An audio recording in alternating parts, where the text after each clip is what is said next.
Springfield's Talk 1041. I am Nick Reed. It is Thursday, which means we are just one day away. That's right. Tomorrow is our Heroes Breakfast. We're going to be having it at Scramblers. We'll be broadcasting live from Scramblers as we do every Friday. But this is one of those Heroes Breakfast Fridays in which we are going to be doing free breakfast for veterans, and that is thanks to a number of our great partners, Scramblers, of course, being one of those partners. And along with them, Warrior's Journey, incredible organization, Delta Roofing, Air Services, Heating, Cooling, Plumbing, Electrical, all coming together in order to buy breakfast for veterans between 6A and 9A. And so we have that to look forward to. I think the weather's going to continue to be fantastic. The next few days, Saturday is going to be the Christian County Lincoln Day event. I know that I saw a posting yesterday, or it was an email. I don't know. There may be a posting as well with the Christian County Central Committee of an uptick in the sales for the event, but there were still some available. If you want to purchase tickets, this is the Christian County Lincoln Days. It is taking place Saturday evening. I am going to be emceeing once again, and then a number of speakers, including Congressman Burleson will be there, the Attorney General, Catherine Hanaway will be there, and a number of others as well, including special guests. So they've got all of that information posted, and we'll, again, get a link on our social media and under must-read headlines. If you'd like to purchase tickets, tomorrow will be a last effort to win a pair of tickets. As every year, they are generous and they donate a table to KSGF. That way, you can win a pair. And it covers dinner and, just all the fun of being there and hanging out at the KSGF table in particular. Now, I'll note I'm not at that table because I'm emceeing, so I'm up and back and forth and, from, either standing off to the side or in the back and getting, up to introduce the next speaker. And you understand the concept of an MC, I think. So that's what I'll be doing. And so I won't actually be sitting at the table, but you'll be there with other KSGF listeners. Tomorrow will be one last opportunity to win a pair to sit at that table, so you want to keep listening for that. Now, we've got Christy Fulnecki joining us in the 7 o'clock hour. We're going to have Author of the Week in the 8 o'clock hour. Also want to update you on the latest information coming up here in just a couple of moments regarding visitation, funerals, and with the not just the killing of the two deputies, but the injuring of a couple of others. As you can imagine, being the culture that we're in, particularly this part of the country, very generous, people wanting to do what they can to help.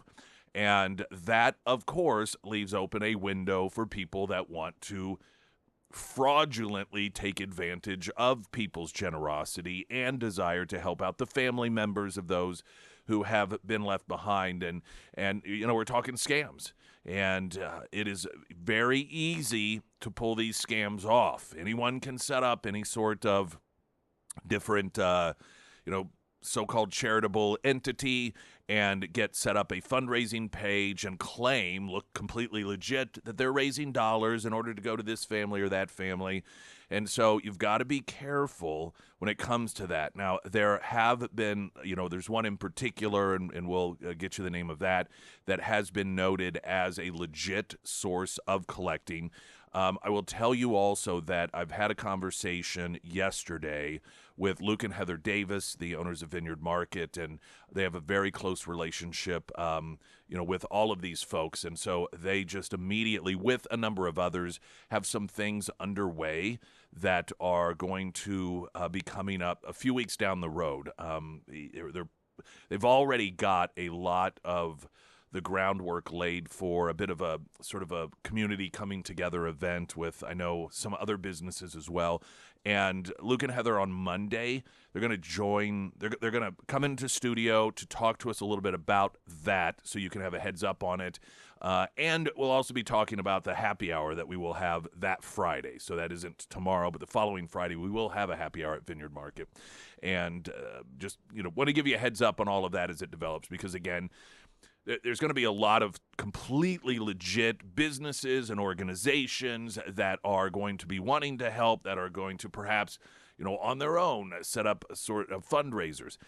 My advice always, if you are wanting to set up your own type of thing, because hey, there are always people that want to help, and then there are people that want to set up a thing too, like, I want to be in charge of something helping, because I believe I can do more that way.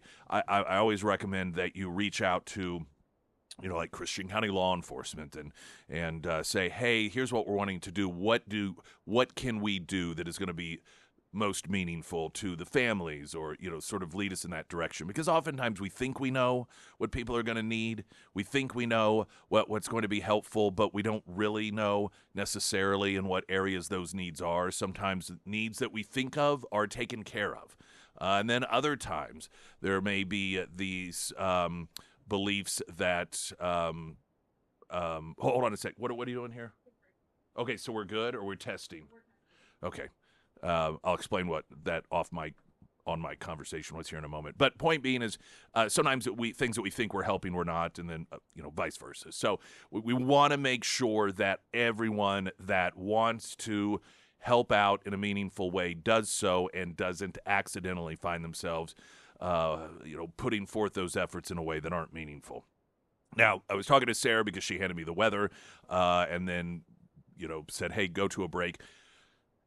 Technical difficulties in which local brakes weren't firing, and they were, but they weren't going out over air. And so what we're going to do now is essentially test by way of the news. Carissa Codell over at Ozarks First has gotten the news set up for us. And so I'm going to throw it to her. You may hear her. If so, everything seems to be working fine. If you don't hear her, don't panic. We'll be back in just a few moments after dead air. And then, of course, our engineering folks will continue to try to troubleshoot that. So that being said, here we go.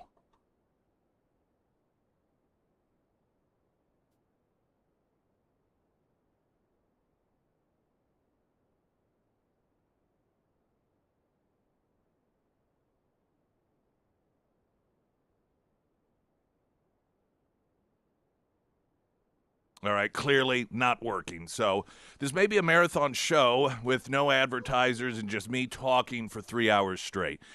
People, they say, I don't know, 3 hours a day, you come up with that. It's not really that much, because you got some of our partners, particularly local partners, that are very important, and so we make sure you get their messaging. It's traditionally what we call commercials, and then news and traffic, and so you put all that in there, and it's not really 3 full hours. I get those breaks there in between. The weather, however, of course, are you going to do weather, or you want me to do it? Okay. You just let me know what I need to do. Sarah's running around trying to get this thing figured out. She handed me the weather, which is sponsored by St. Clair of the Ozarks Home Improvements from Ozarks First meteorologist Tom Schmidt. A partly sunny day is expected, a high near 65, down to 38 overnight tonight. Then tomorrow, sunny 73. Saturday, sunny, a high near 77 expected. And then I think into next week, it looks like we may get some of that rain. So perfect time, I would imagine, to do some of the planting of grass seed, or overseeding, or what other springtime planting that you may do. What's the sit show over there? He's still digging. Okay. We're getting there, though, I All think. right. Sorry, I just threw that at you. No, that's perfectly fine. You just, let me know what needs to happen. Are we on YouTube? We are. Okay. So Hi, YouTube people. we're on YouTube, Springfield's Talk 1041, if you want to watch us there. And, you get to hear me at least. So while they try to figure out what's going on with the other stuff. Basically, everything that goes off the computer is what is problematic.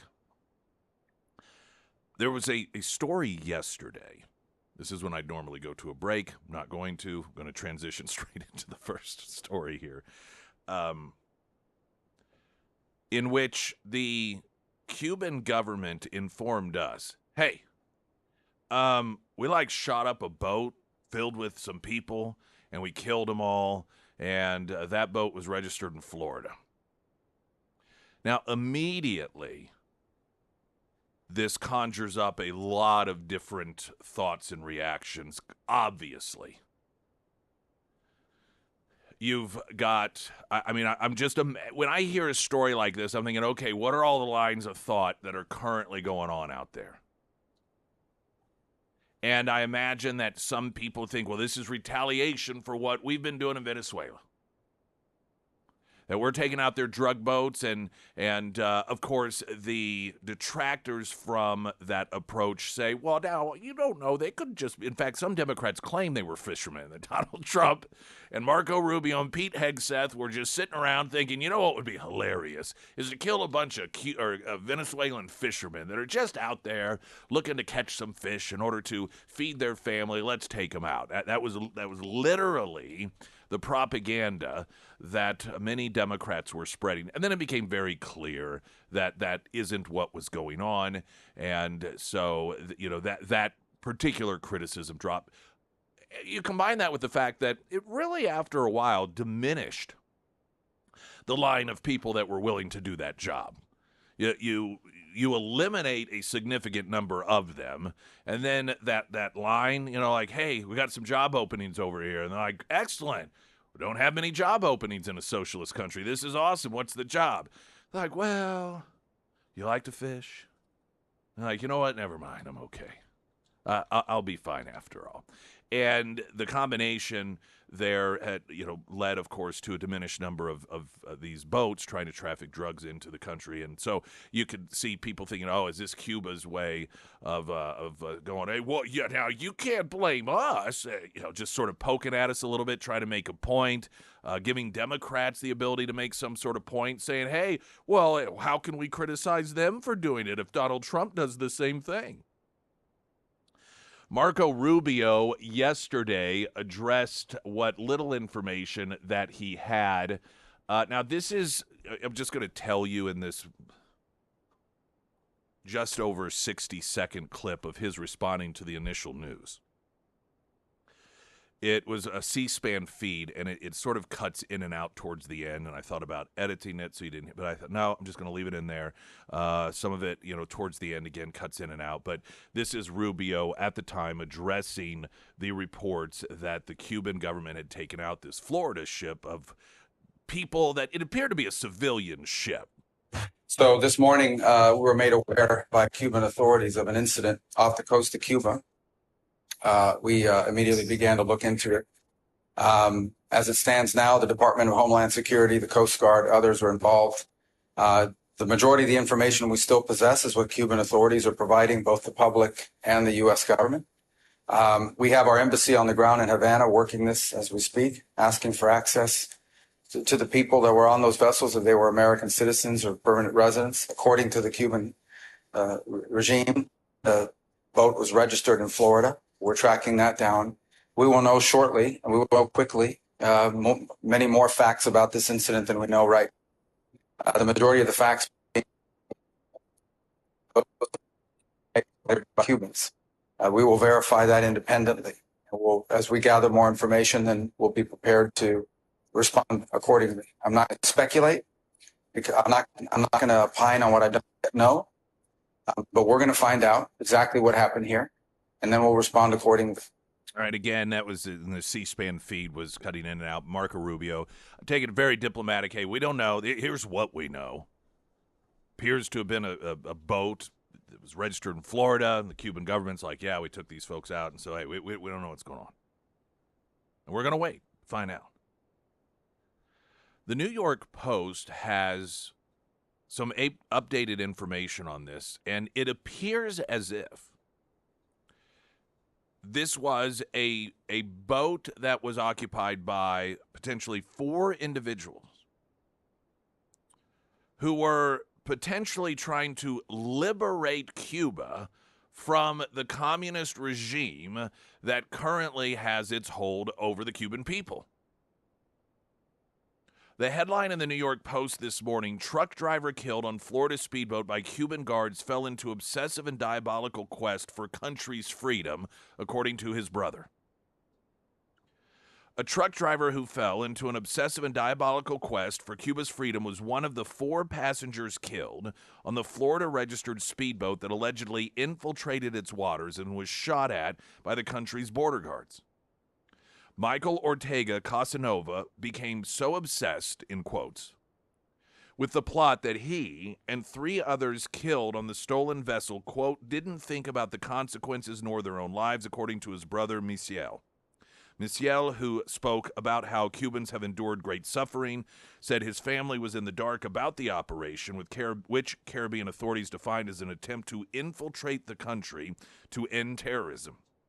Quote, no one knew, the brother told the AP yesterday, going on to say, my mother is devastated. Casanova had lived in the U.S. for more than 20 years, leaving behind his mother, his 2 sisters, all of which still live in Cuba, and a pregnant daughter.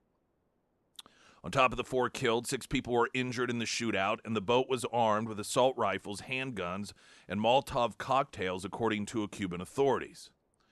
Emiliel Sanchez Gonzalez and Leonard Enrique Cruz Gomez were identified by Cuban authorities as 2 of the people on board. They were wanted by Cuban authorities for the promotion, planning, organization, financial support, or commission of terrorism. Daniel Hernandez Santos, also arrested by the Cuban authorities, who claimed he had been sent from the U.S. to guarantee the reception of the armed infiltration. It's unclear if he was on board of the boat. A probe into the Proline vessel theft has been launched, and FBI agents have already quizzed the boat's owner. The boat, built in 1981, was docked in a Florida Keys marina before it vanished, according to ABC News. The vessel's owner is not being treated as a suspect. Secretary of State Marco Rubio said he wants to verify the facts, and the shootout is being investigated by the Coast Guard and Department of Homeland Security, telling reporters the majority of the facts being publicly reported are those by the information provided by the Cubans. We will verify that independently as we gather more information, and we will be prepared to respond accordingly. We're going to have our own information on this. We're going to figure out exactly what happened. James Uthmeyer, the Florida Attorney General, blasted the Cuban regime as he called for an investigation to get underway. Quote, the Cuban government cannot be trusted, and we will do everything in our power to hold these communists accountable. Florida lawmaker Carlos Gimenez called for the Cuban regime to be relegated to the dustbin of history. Havana has claimed it was safeguarding its sovereignty, justifying the reason for its response. Now, there's one part of this that does sound interesting to me, if I'm understanding it correctly. And again, this is the reporting from the New York Post, though it does draw from a couple of other outlets. And according to the report, the Cuban authorities claim that they have arrested another individual that it doesn't sound as if it's unclear whether this person was on the boat, because this isn't someone who was killed. And at the time of the report in the New York Post, it was unclear whether this individual was on board. But the Cuban authorities are claiming, well, we got one who's alive, connected to all of this. And he's telling us that he was sent by the United States to guarantee the reception of the armed infiltration. So the Cuban authorities are sending a message here that whatever this was, they're one of these people arrested is claiming that the United States government was part of it. That, of course, can add to the messiness of all of this. Now, you could start with what would be the simplest explanation, which I am a true believer that most times the simplest explanation is the true explanation. Not always, but most times. To me, simplest explanation is you have a guy whose family's left behind communist Cuba.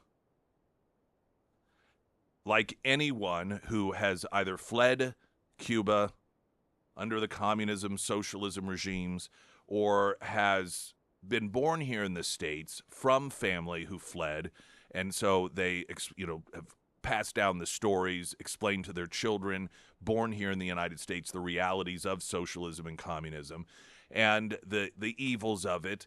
and that you've got this one guy in particular just seething over it and just angry, and get a couple of other buddies, if you will, sit around just like you do in any country, no matter what the country is. You oftentimes have these people that will hate the government, and they're gonna overthrow the government. They like a Timothy McVeigh type sort of individual, or whether good or bad, righteous or unrighteous. And so the simplest explanation in my mind is that that's what this guy, and he had it in his mind that they were going to be able to, with the four of them, and some Molotov cocktails and some weapons, make it to Cuba and then do whatever it was that they were planning on doing, whether that's storming the beaches or, maybe even having some people that were there, that they were trying to arm in order to assassinate some high-level official, maybe even the head of Cuba,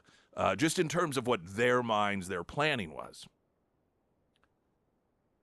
And, of course, they get intercepted by Cuban authorities, and then a gunfight ensues, and the Cuban authorities kill these individuals.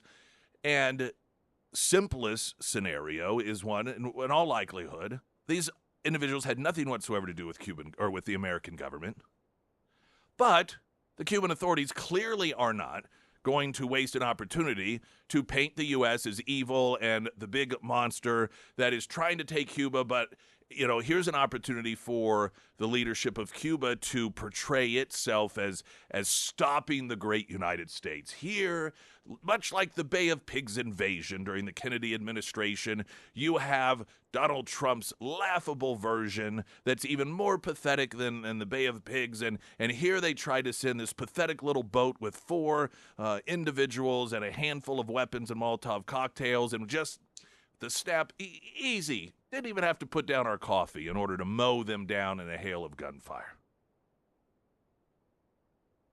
Now, of course, I'm dressing up a bit what it is that they've said thus far, and apparently all that they've said is that they have an individual in custody who is connected to this, and that individual claims that the U.S. was backing this. Now, to me, that's the simplest explanation. Handful of people who believed that they could overthrow the Cuban government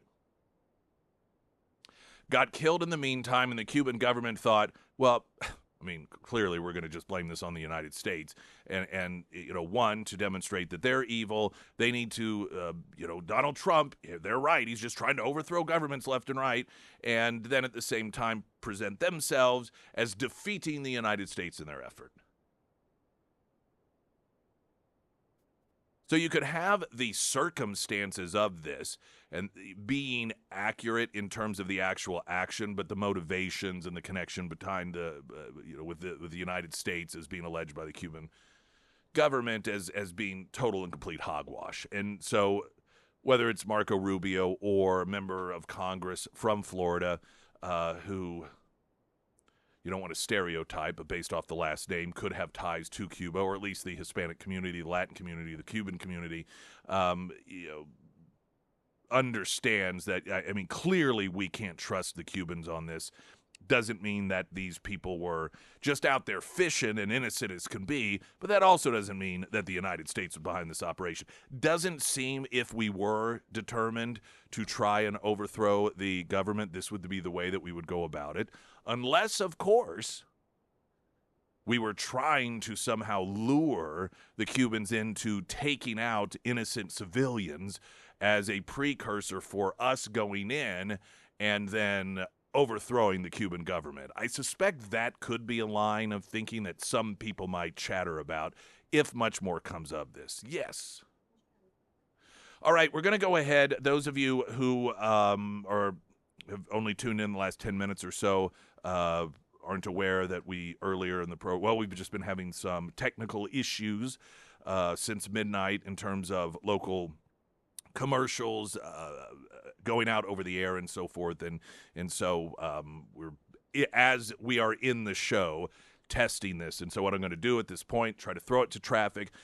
You will either hear it and then our partner commercials, which means everything is fixed and taken care of, or you will hear silence for a bit, at which point I will come back and start talking to you about some other things. That being said, 7 o'clock hour, we will have Christy Fulnecki, author of the week, sponsored by ABC Books, in the 8 o'clock hour as well. The Pyramid Roofing Company talk and text line, 447-KSGF. I'm Nick Reed.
Springfield's Talk 1041, the first alert forecast from Ozark's first meteorologist Tom Schmidt, sponsored by J&S Automotive. Today we'll see partly sunny skies with a high near 65. Tonight, mostly clear with a low around 38. For your Friday, sunny with a high near 73. And for Saturday, sunny with a high near 77.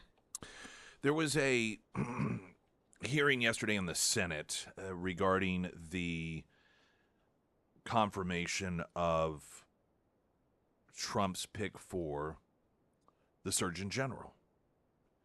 And as you can imagine, like all of the, I think we're well past the point of having to explain. Democrats, they fully had this on display during the State of the Union, they just oppose anything and everything. Anything and everything that is connected to Trump. Even like children who almost lost their lives in car accidents. Gold medal winners. The Olympics. I mean, it's so mind-boggling that they have no trouble any longer. Because, they used to say, no, we don't hate America. It's just Trump. State of the Union address put that to rest. Because the moments in which the Democrats refused to stand and instead sat with scowls on their faces were not about Trump. You cannot get any more about just America than celebrating American citizens who brought home the gold medal for America while competing in the Olympics overseas. I don't know if there's anything that's more just straight up American than that. I can't think of anything. The fact that that was one where a few of them, started to applaud, and then begrudgingly a number of others did. But even at that shows us, it's not, the Democrats are not a party who loves the country, just hates Trump. Because when presented with the opportunity to salute, to honor, to demonstrate pride in people that are citizens, that have done great things, that have nothing whatsoever to do with Trump, they still demonstrate against it in that current environment by not applauding, by scowling on their faces, kind of looking at each other and, making their little quips. That's anti-America. So when there's a confirmation hearing and you have Dr. Casey Means, that is Trump's pick, his nomination to be Surgeon General, and these Democrats start, nitpicking on the individual, throwing allegations, accusations. The disservice that Democrats have done to this country is they really have taken away the opportunity of Americans to hear objective objections to President Trump or Republican proposals. This is going to sound crazy to a lot of people, but I think a lot of people, particularly Trump supporters, not only dislike legitimate questions, but welcome it. I know I do.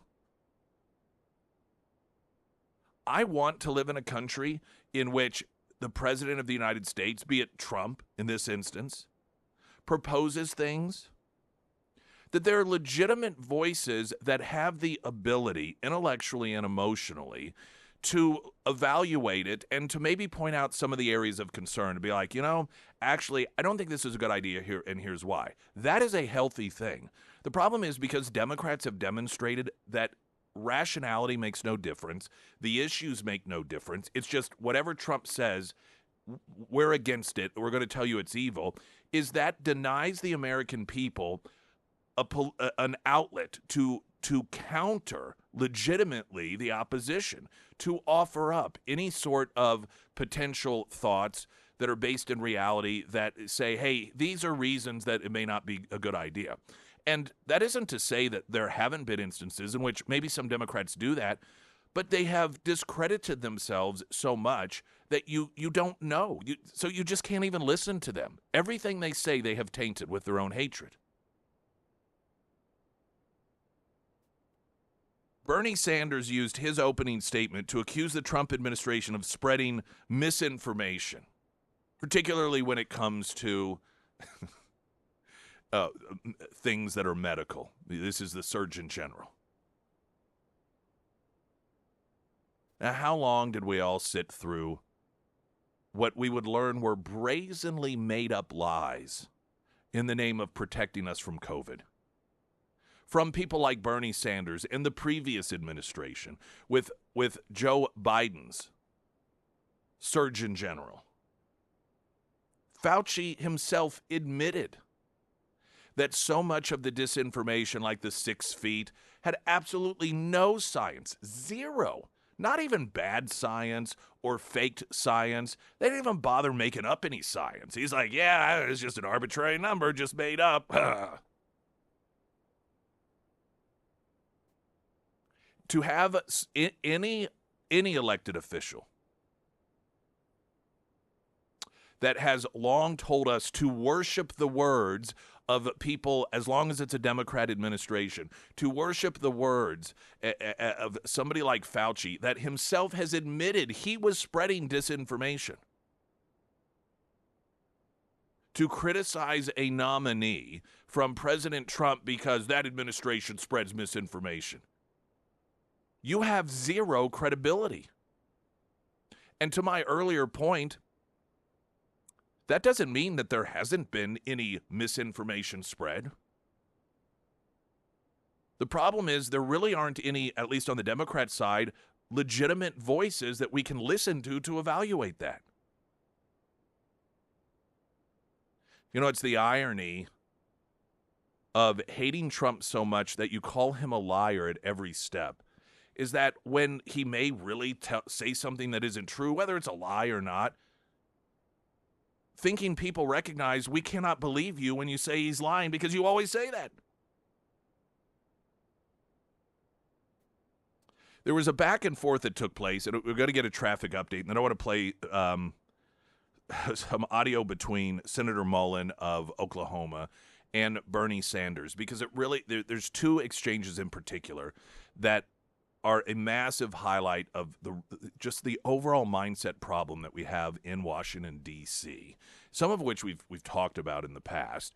And just I'm telling you, you people on the left, do you know how contradictory it is when you celebrate one of the oldest, longest-serving members of the Senate, who has been instrumental in creating and supporting so many of the problems, and then you celebrate him as, we need someone like that with his fresh ideas.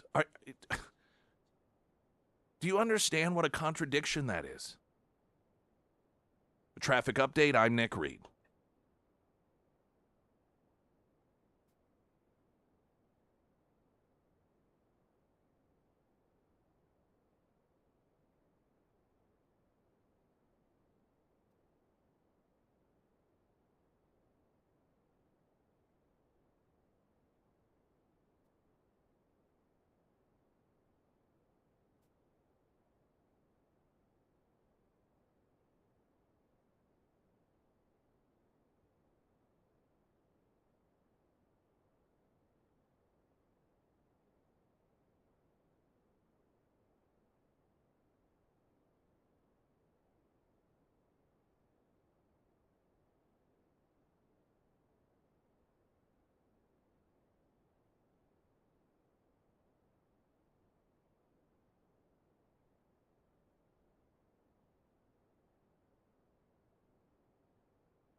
Okay, let me turn my microphone on. Bernie Sanders. Confirmation hearing for President Trump's Surgeon General nominee, Dr. Casey Means, and Bernie Sanders starts going on about misinformation coming from the Trump administration, which I know, hilarious. And Mullins, when it is his time to speak, Republican, Senator Oklahoma, drops a few references like the previous administration censoring, using threats of legal action against social media outlets to censor information, noting that it was Biden's own Surgeon General that the Fifth Circuit Court had to slap down for his attempt to censor free speech on social media. We all remember the days that we became very Soviet Union-esque under the Biden administration, and even a little bit prior to that by the deep state because of COVID. We really saw a lot of it with COVID. There were a couple of exchanges that occurred, both at the opening and the end of the 5 minutes allotted to Mullins, in which he had an exchange with Bernie Sanders, each important for its own reasons. And this was the first part of the exchange. When we start talking about healthcare not being affordable, the ranking member and I actually agree on that. The problem is you supported the same tools that got us to where healthcare is unaffordable, because ACA, affordable healthcare, which is completely unaffordable, has risen 3 times faster than inflation itself. Yet we still support it. Not we, you, the Democrats. No, I support a national health care program which will cut the cost of I'm health sorry, care. it's my time. But you're attacking me. No, you're going to attack me. I'm going to respond. I'm pointing out facts. You can say what you want. I'm just pointing out facts. No, the fact is that it is risen 3 times faster, and we know it. Yet we still want to sit here and defend it. The ranking member wants us to talk about all the death that is supposedly going to be happening because of President Trump and Secretary Kennedy, because how dare they look at a healthcare system that is broken and unaffordable and try to make changes. But yet the definition of insanity is what? Doing the same thing, expecting different results, so we should just sit here and accept it? All right, now that was the opening of the exchange.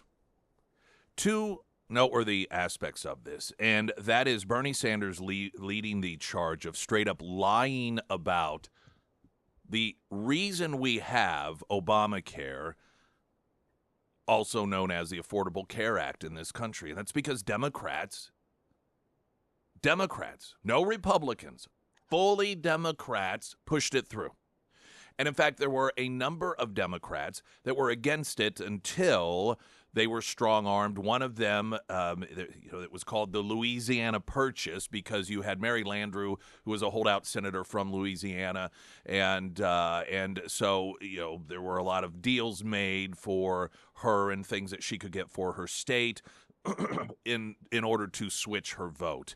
And so she had been, quote, bought, hence the term the Louisiana Purchase, referencing Obamacare. There were a couple of other senators as well that were holdouts, and it really became a not-so-secret at the time that they were essentially trying to get as much out of selling their vote as they possibly could. Point being, however, it was full press. People like Bernie Sanders running around the country falsely claiming that if you like your doctor, you'll be able to keep your doctor. If you like this, you'll be able to keep that. The wait to emergency rooms are going to be slashed. That your premium costs are going to go down. Now, Bernie Sanders is accurate in that he wants to make it even worse. But that doesn't negate the fact that he and all of those Democrats that are sitting there who today complain about how our healthcare system is worse than ever are the ones who gave it to us. And so Bernie Sanders has gotten to the point where he's just flat out lying. Oh, that's not true. Oh, that's not true. What we think that what we're supposed to believe is that Republicans came up with, quote, Obamacare. There was a period of time when, and this is somewhat humorous, the Affordable Care Act was called casually Obamacare, though that was not its actual legislative name. And when it began to go a bit sour, a number of Democrats, they began trying to rename it to its official title, Affordable Care Act, in order to get away from the Obamacare component of it, so that they did not have to take full credit for what they saw as the realities of the unfolding disaster. What has occurred, though, is what's right now the major complaint that Americans have. Well, one of the major complaints when it comes to health care, and that is how expensive it is. As Mullins pointed out there, it has tripled past the rate of inflation since Obamacare. And so much like the Inflation Reduction Act that Democrats shoved down our throats that actually massively spiked inflation in this country, the Affordable Care Act did the exact same thing and made it much, much, much less affordable for the average American.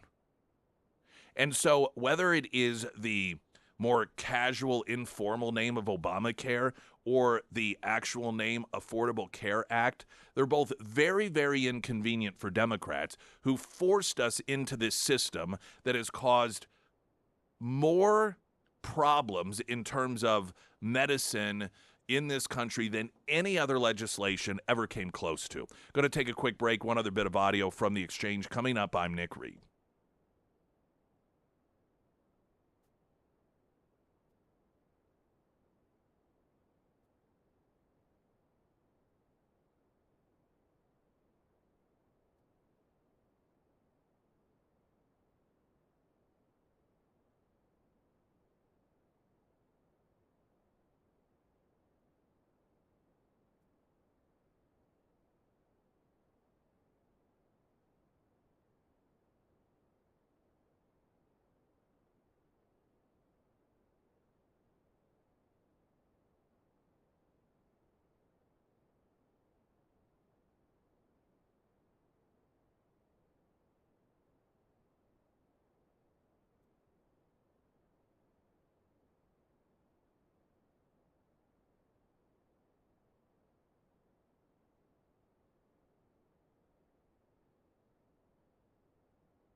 At the tail end of the 5-minute allocation of time Senator Mullins of Oklahoma had during the hearings for Donald Trump's Surgeon General nominee was another exchange with Bernie Sanders. All right, hold on. I'll get it for us. Anyways, I ranted too long. Let's talk about some. Yes, you did. I'm sorry, I didn't ask your opinion on that. And if I cared about your opinion, I would ask you, but I don't care about your opinion. Well, you're part of the system. You're part of the problem. You've been sitting here longer than I've even been alive. This is your problem. You should have fixed this a long time ago. You've been railing on it so long. What have you been decided. doing? And, this is almost a continuation of one of the other points from the exchange in the early part of the back and forth he had with Bernie Sanders, in which he noted this, you guys, God forbid we look at this from a different direction. The people who are responsible for what they themselves admit is a broken system are the ones that stand up and say, don't listen to anyone else who wants to do it differently than we do. Does that make any sense? Take out Republican, take out Democrat, take out political hatred for Donald Trump, for Pete's sakes. And I know this is a message that, is primarily for people on the left.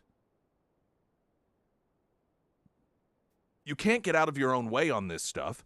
In terms of a better healthcare system, you'll complain and gripe and get angry at the horrible system we have, but because you hate Donald Trump so much, you default to listening to and trusting the people who gave us this problem. The fact that any of these people even still hold office shows what poor judgment certain segments of the population make when it comes to choosing their leadership. It's just for thinking people who just want things to get better. You all drive the world mad.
Springfield's Talk 1041. I am Nick Reed. Welcome to the show. Emily Johnson, House Theory Realty. Very important name to remember.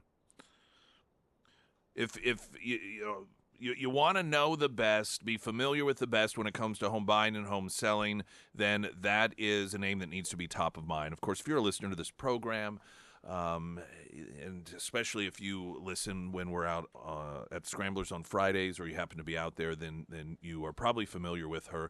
Listen, we've got different forms of advertising. There's a sort of advertising partners that reach people, listeners that may need their products every single day, like a restaurant, right? You eat every day. But when you hear Emily Johnson, House Theory Realty, you're not like, well, I wasn't going to buy a house today, but maybe now I will. It's about top of mind. It's about when that time comes, or when you know someone who is looking to buy a home. Maybe it's family from out of state. I'm telling you, you want to learn about some amazing experiences. You can read through some of those reviews, people that were moving from out of state, like political refugees from California, and how, despite the fact that, I remember one of the reviews, they weren't even able to make it here. It was all done via video with Emily, be it, Zoom or whatever, Facebook Messenger, however it was done. Point being is that she just has managed to master every situation and how to make it as easy as possible, whatever your situation and challenges are. So if you want the absolute best experience in terms of home buying, home selling, Emily Johnson, House Theory Realty. Hey, everyone, it's Christy Fulnecki. Good morning. How are you? I'm doing great. I'm trying to hold on to these wires so I What's can the hear problem over there? It's only working on one side. You know what? So pull the pull straight up. I tried it. No, already. try this. Okay, Try this. Okay, now take the no, don't put it. See, Oh. you made up step 2. I did not tell you to put it back in. Shins. Pull it back out. Oh gosh. Okay. Now see that little tiny. No, you are moving on to a step 2 I did not give you. See that? No. Pull It it. works now, so let's not talk about this anymore. Okay. I do not follow instructions very well. Clearly. See the little hole next to the big one? We'll do this on a break. It's not boy. that important. Oh boy. Speaking of like, bother me you now. to You're drive, so and you insubordinate. plug in like your portable CD player or whatever in Yeah. your car and all that. You plug your stuff in and you're like trying to hold the wire Yes. and drive, and you're like, Oh. talking about unsafe. Oh, well, my current truck is that way, or it was. I Oh. thought it was so my truck, I have a CD player. It actually also has XM, but it was like the earliest version, I think, because the display is the old green display, like the old yeah. radios.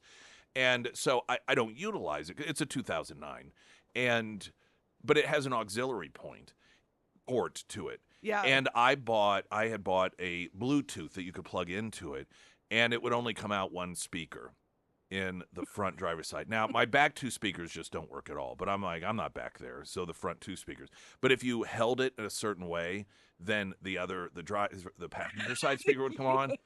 Well, it turned out it was actually that Bluetooth device itself, because I gave it to the girl child for her car, and then I thought, well, I'll just buy a wire. And it worked. Now I still don't get in the back. It's just the front too. Yeah, that's but not but important. I've even in this era, I deal with that. Did you ever have a car? Did you have a car with a tape player that yeah, had the wire? There was a tape and you plugged the tape One of those?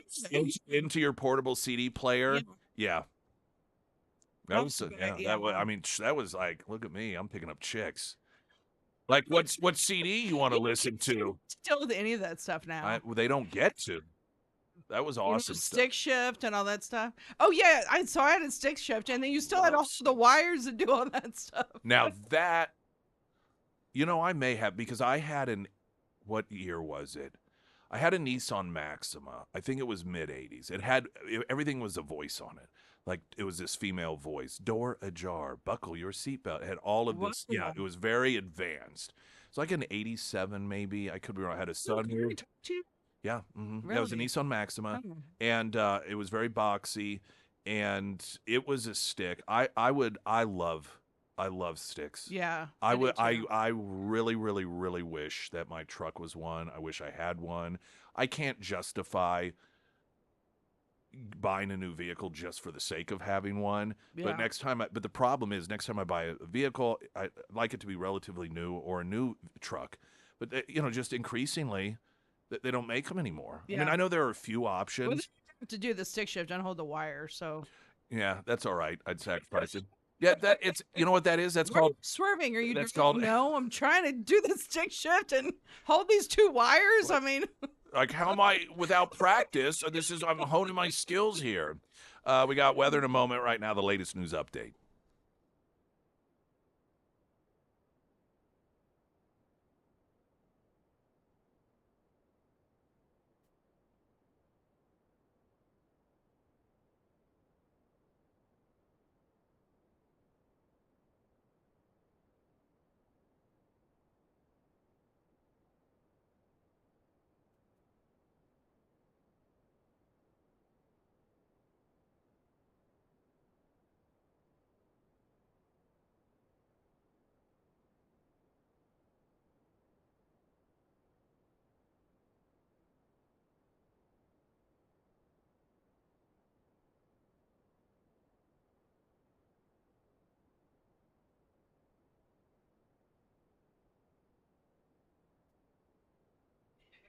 And the first alert forecast from Ozarks First meteorologist Tom Schmidt, sponsored by St. Clair of the Ozarks Home Improvements.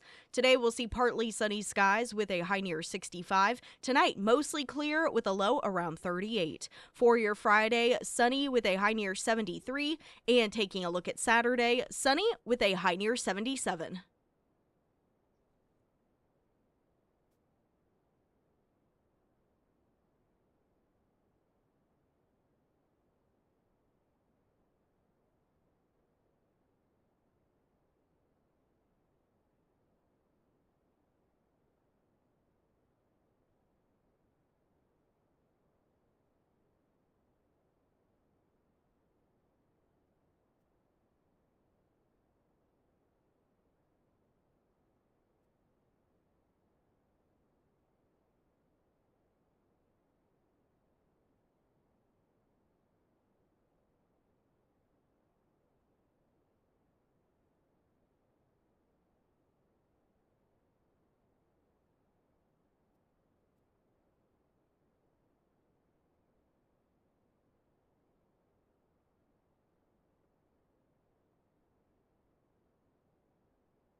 We got Heroes Breakfast tomorrow, free breakfast for veterans at Scramblers. That thanks to Warriors Journey Air Services, heating, cooling, plumbing, electrical, Delta Roofing, and of course the good folks at Scramblers. Don't forget home loan needs. I want a great homeloan.com.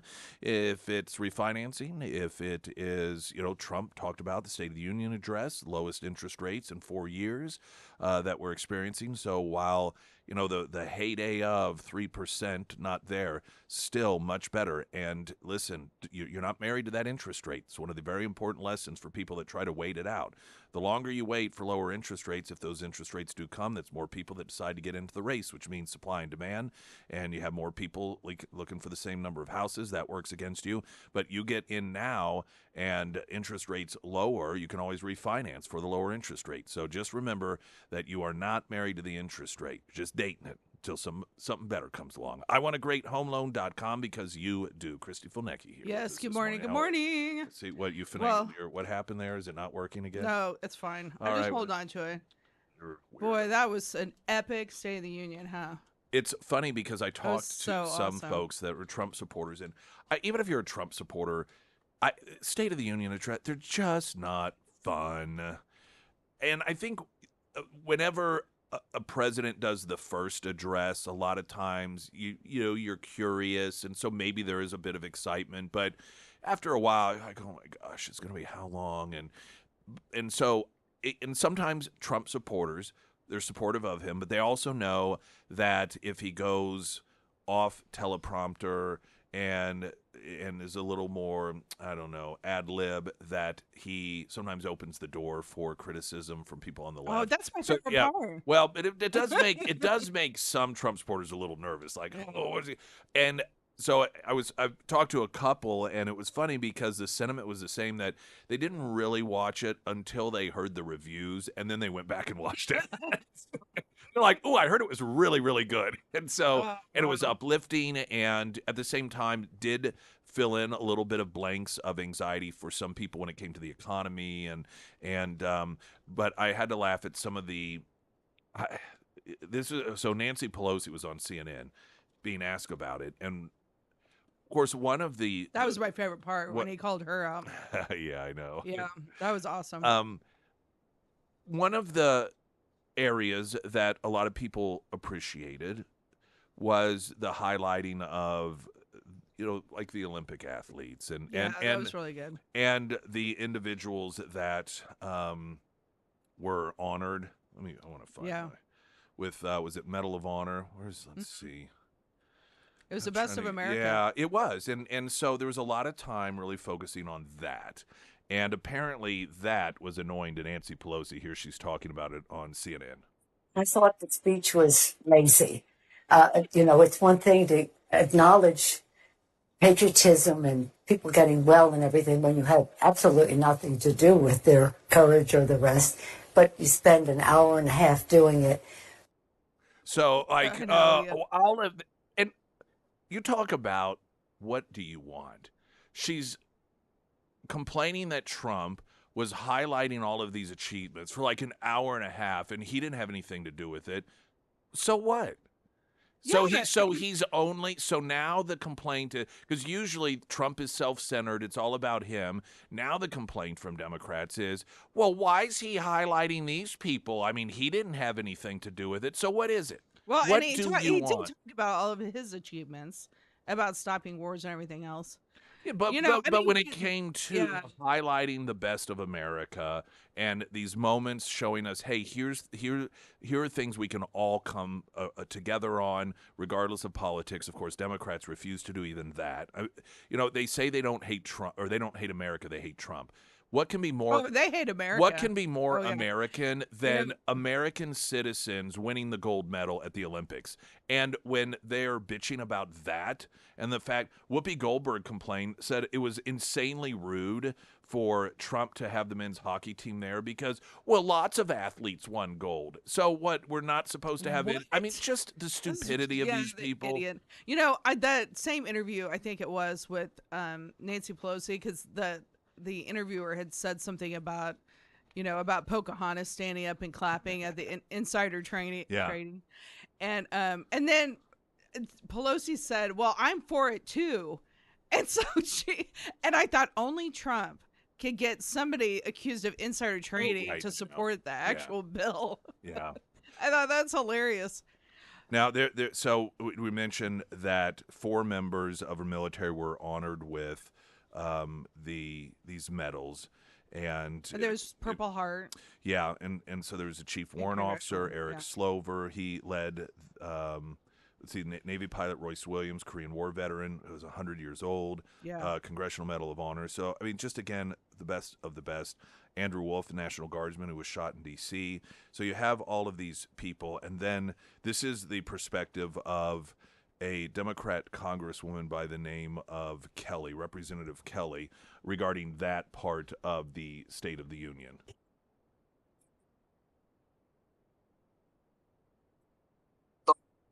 Did you leave? It was like an award show. You get a medal. You get a medal. You get a medal. Whoa, that's just terrible. like no and appreciation. These guys for your freedom, so you could say stupid stuff like that. No appreciation for them. No, these people really are trash. They are human trash. I'm gonna say. I mean, they do hate America, but what are they? I mean, there's nothing to say, so they have to make stuff up. I mean, they're really reaching because, I mean, he did talk about his achievements and he highlighted the best of America. Sure. So, I mean, to say lazy, I mean, I think everybody knows that's totally ridiculous. And these people were incredible. That speech was incredible. And the guy that flew into Venezuela in the helicopter, to think, because I was talking to my daughter about that, and when she was in San Diego last summer, she was talking about they did simulators for helicopters, but went with them and in the helicopter, and she said it's all about your feet.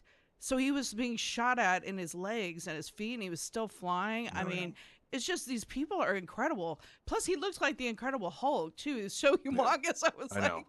I mean, I think these are all Delta. But again, this is the difference in the way that the left versus the right, liberals versus conservatives in this country view heroism. And I mean, to the left, a hero is some 52-year-old guy that dresses as a woman and goes reading child pornography in elementary schools. Like, that's who they hold up as a hero.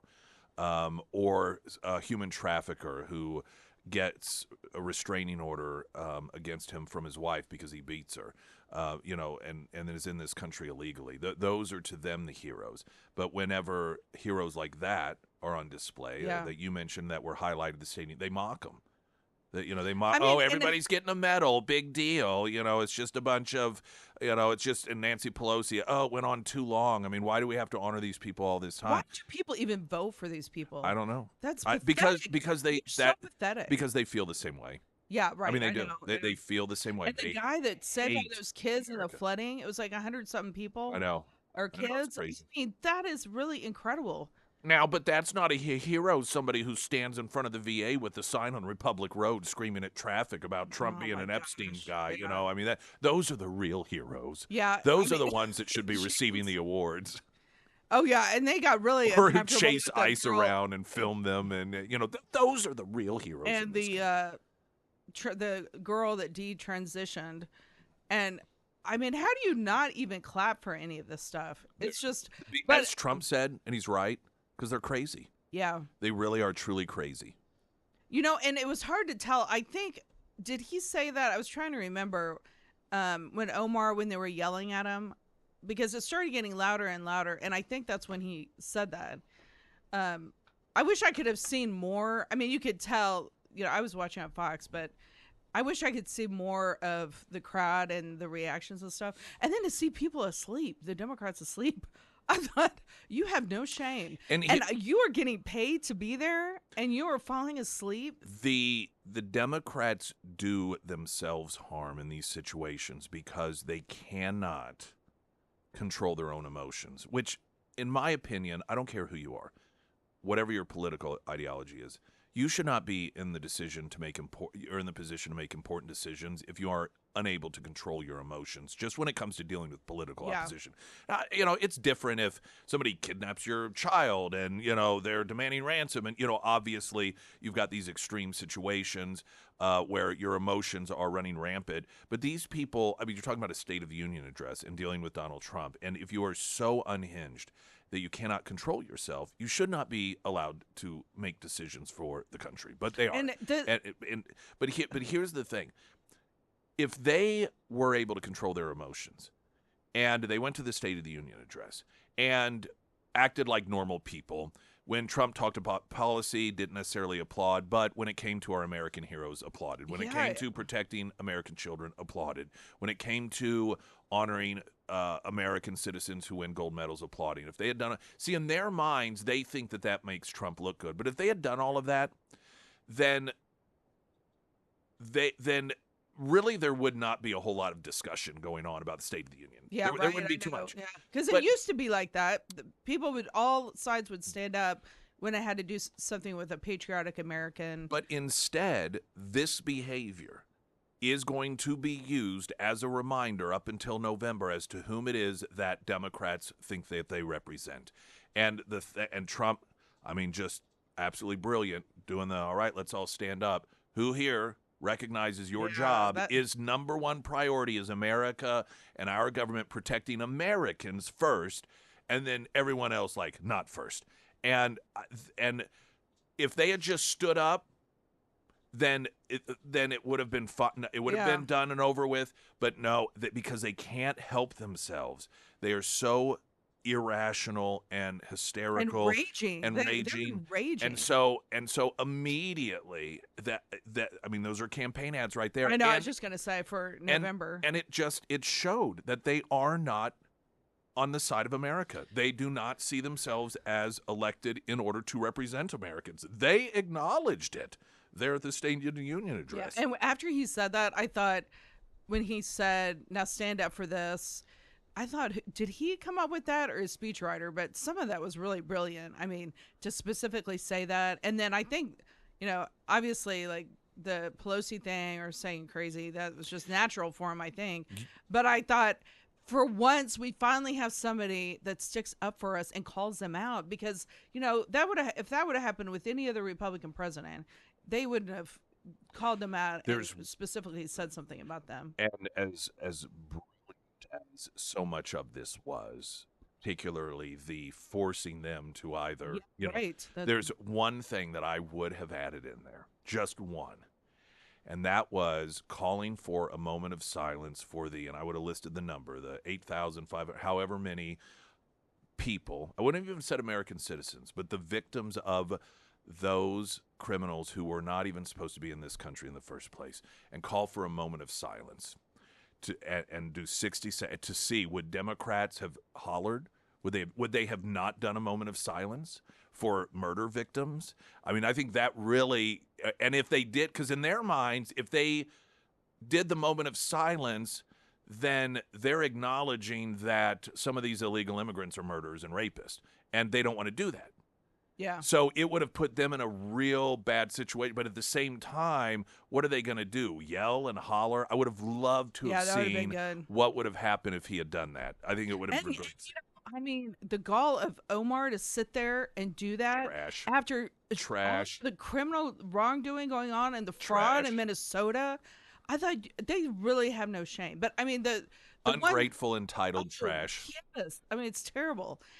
But the one thing I thought, too, that was very clear is that, you think, how in the world? Now, you did have the other crazy, 70 that were dancing as frogs afterwards, the Democrats, which is totally unhinged. It's a very serious political party. But, I mean, it's a reflection, honestly, how evil our society has become, that people are actually electing people that will not applaud heroes that are saving people's lives. I mean, it's a reflection of evil to me, because you can't even explain it rationally. You can't explain, why would they do that? And I've heard all these, even on conservative stations saying, I don't understand why, because they're straight up evil. I mean, when you want to kill and mutilate children and all of this, it is evil. You can't explain that any other way. There is, this is just, then we're going to go to traffic. It's not State of the Union, but I saw a video, and there's a guy, I think there may be more than one, and going to college campuses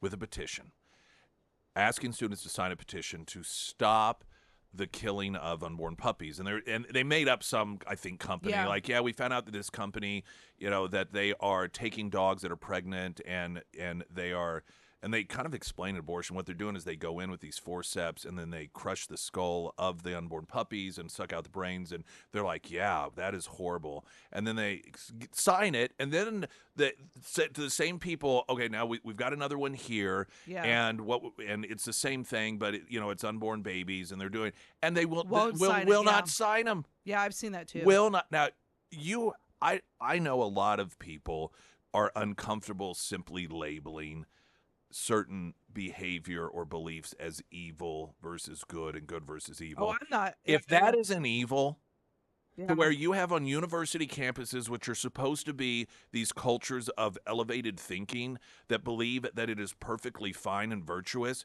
to be opposed to killing an unborn puppy but supporting the killing of an unborn human being, that Yeah. is psychotic. It That is. I'm So- sorry. You lose the right to criticize people like Jeffrey Dahmer and all these other psycho right, yeah. killers if you believe that stuff. Christy Fulnecki with us more coming up. I'm Nick Reed.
Springfield's Talk 1041, the first alert forecast from Ozarks First meteorologist Tom Schmidt, sponsored by J&S Automotive. Today we'll see partly sunny skies with a high near 65. Tonight, mostly clear with a low near 38. For your Friday, sunny with a high near 73. And for Saturday, sunny with a high near 77.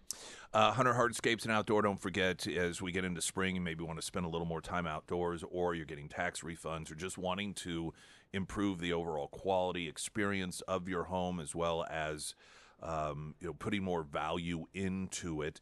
That could be lighting for security. When I say security purposes, that doesn't mean like spotlights where you think of lighting outside of some sort of business or a prison, but just having that uplighting outside. You think of it as, oh my gosh, that just looks so nice to have that. But prowlers don't like to be lit up. And so if you're the house in the neighborhood that has lighting on it versus other houses that are in the dark, you are not going to be the target for prowlers. But also drainage and outdoor living spaces, kitchens or fire pits or both, whatever it is, or perhaps a landing pad for your helicopter, like the full necklace.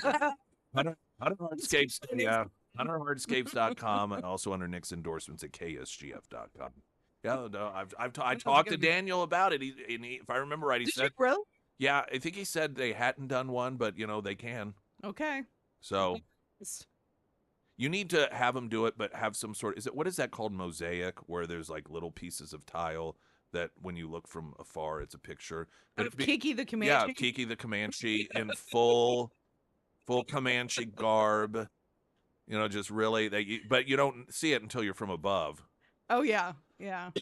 That's what I would have. And then when you land, lights come up, and then loud music plays. You got water features. Oh, I need to have like feathers on the helicopter. Yeah. You really get it dressed up, and then realize very first launch that was a horrible mistake as you come crashing down. Who thought it was a good idea to try to put a full-size to scale headdress on this helicopter? For one thing, Bad it's idea. going to be totally bedazzled. So, Yep, I'm yeah, sure. you can see that. I'm sure that when it comes to all the aerodynamic components to that and safety, that would be highly recommended. Gosh. Have all the kids out there bedazzling it.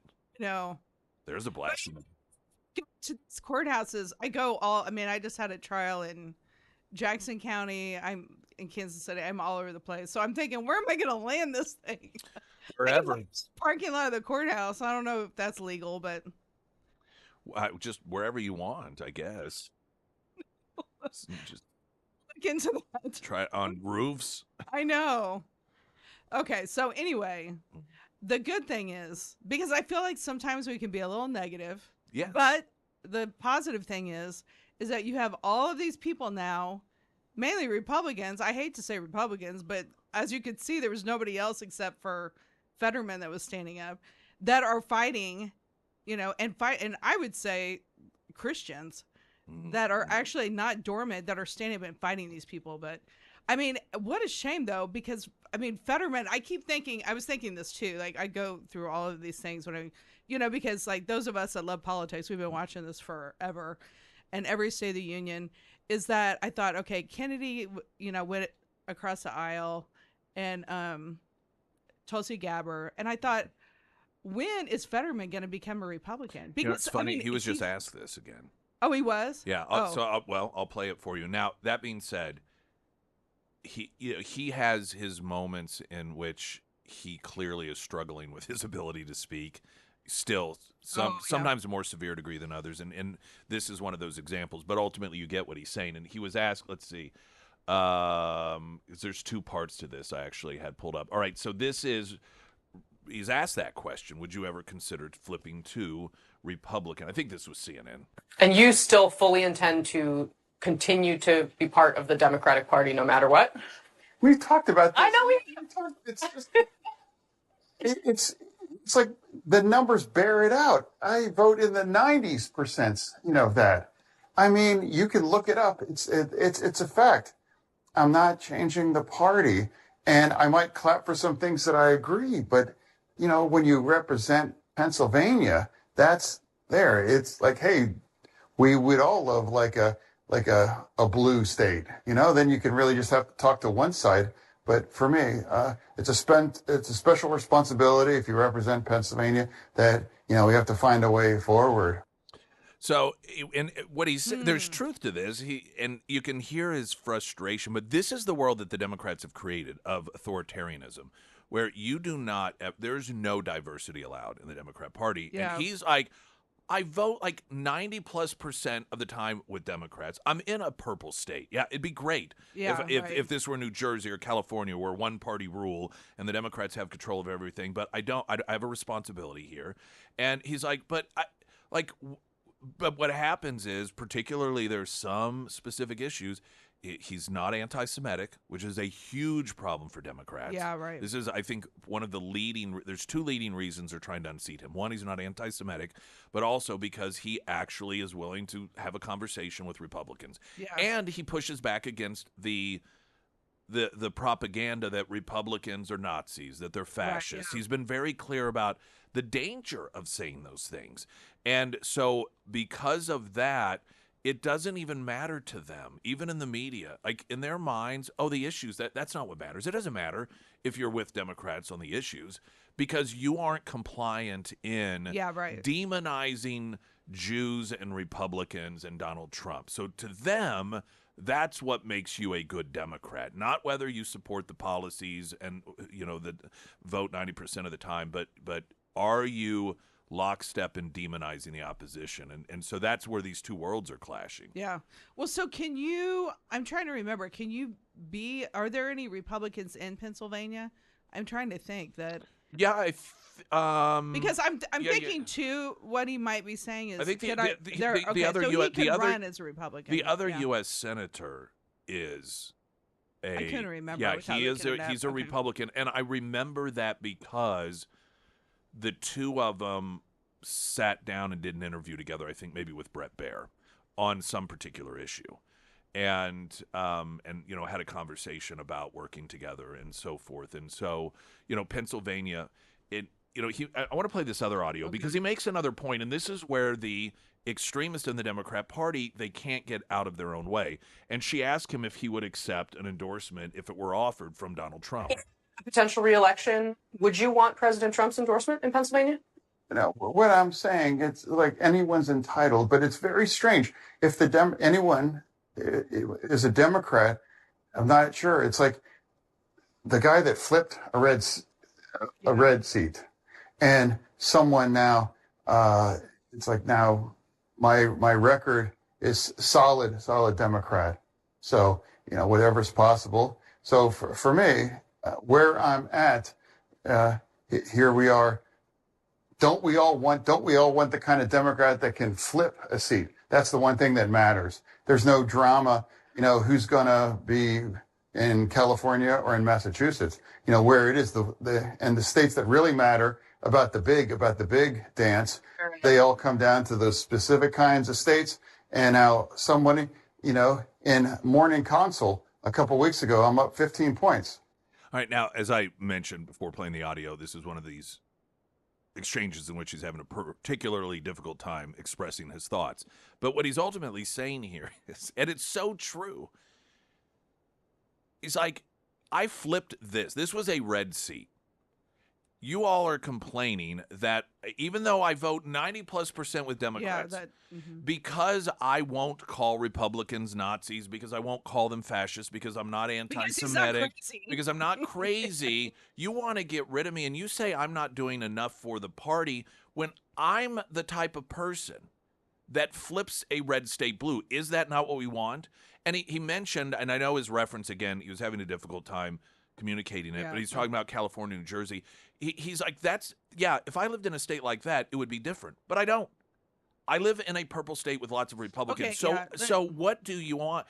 And what he's expressing here, and it's true, and this is where the Democrat Party is increasingly becoming less relevant when it comes to the issues, which is why they have to cheat and manipulate, is because the Democrats that do have the ability to maybe win over some independents, maybe have some Republicans that think, well, they're not so bad, like John Fetterman.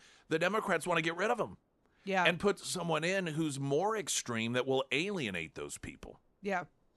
Well, I think it's interesting. At a certain point, I mean, he's trying to be logical, and that's not, that's not part of their party. So at a certain point, I understand what he's saying, but how can you be associated with all of those people? Like, just to go through the day or go to a party event has got to be excruciating when all these people are saying this stuff to you. I think they just ignore him. I have a feeling he probably doesn't really hang out with them that often. True. I don't know. At a certain point, you have to get tired of it. Did you see he wore a suit and tie to the State of the Union? Oh, did he? He wore a suit and tie. I saw a picture. Saw it, but I can't remember. He wore a suit and tie, yeah. Which and he's I thought to myself, I almost felt as if, and maybe because of how drastic his party has become and how little respect they show and demonstrate for events like the State of the Union, if almost this was his way of giving back, if you will. Does that make sense? Well, and you know what? Yeah. I'm going to dress up because my party is not demonstrating the level of respect that this sort of event occurs. And it must be somewhat humorous for someone like him to recognize that he was criticized for the longest time for not dressing respectfully. Now, mind you, it was from Republicans, right? But for him seeing what true disrespect is from Democrats, how little they respect and revere these institutions by the way they behave. And I'm sure that part of him is thinking, and I'm the problem, in the Democrat Party, which clearly Republicans have recognized he's not. He was in the front, I wonder if he knew, because he was going to be the only person that shook Trump's hand, which I think is a total travesty. That's terrible. And the Joint Chiefs were sitting right there, kind of towards their side. And I thought, they probably just were like, who are these people who will not stand up for our country, and we fight for those losers? I mean, that's what I would think. Coming up, the left, particularly celebrities, have finally found a disability that not only do they not hold up as virtuous and use as a way to show how compassionate they are, but they have found a disability that the people who suffer from it, they are willing to fully attack. Have you heard on this yet? This is fantastic. So we'll have that coming up with Christy Fulnecki. I'm Nick Reed.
Christy Fulnecki with us. Yes. So the BAFTAs, these are the Academy Awards in Britain. BAFTA stands for, what is it? Let's see, the British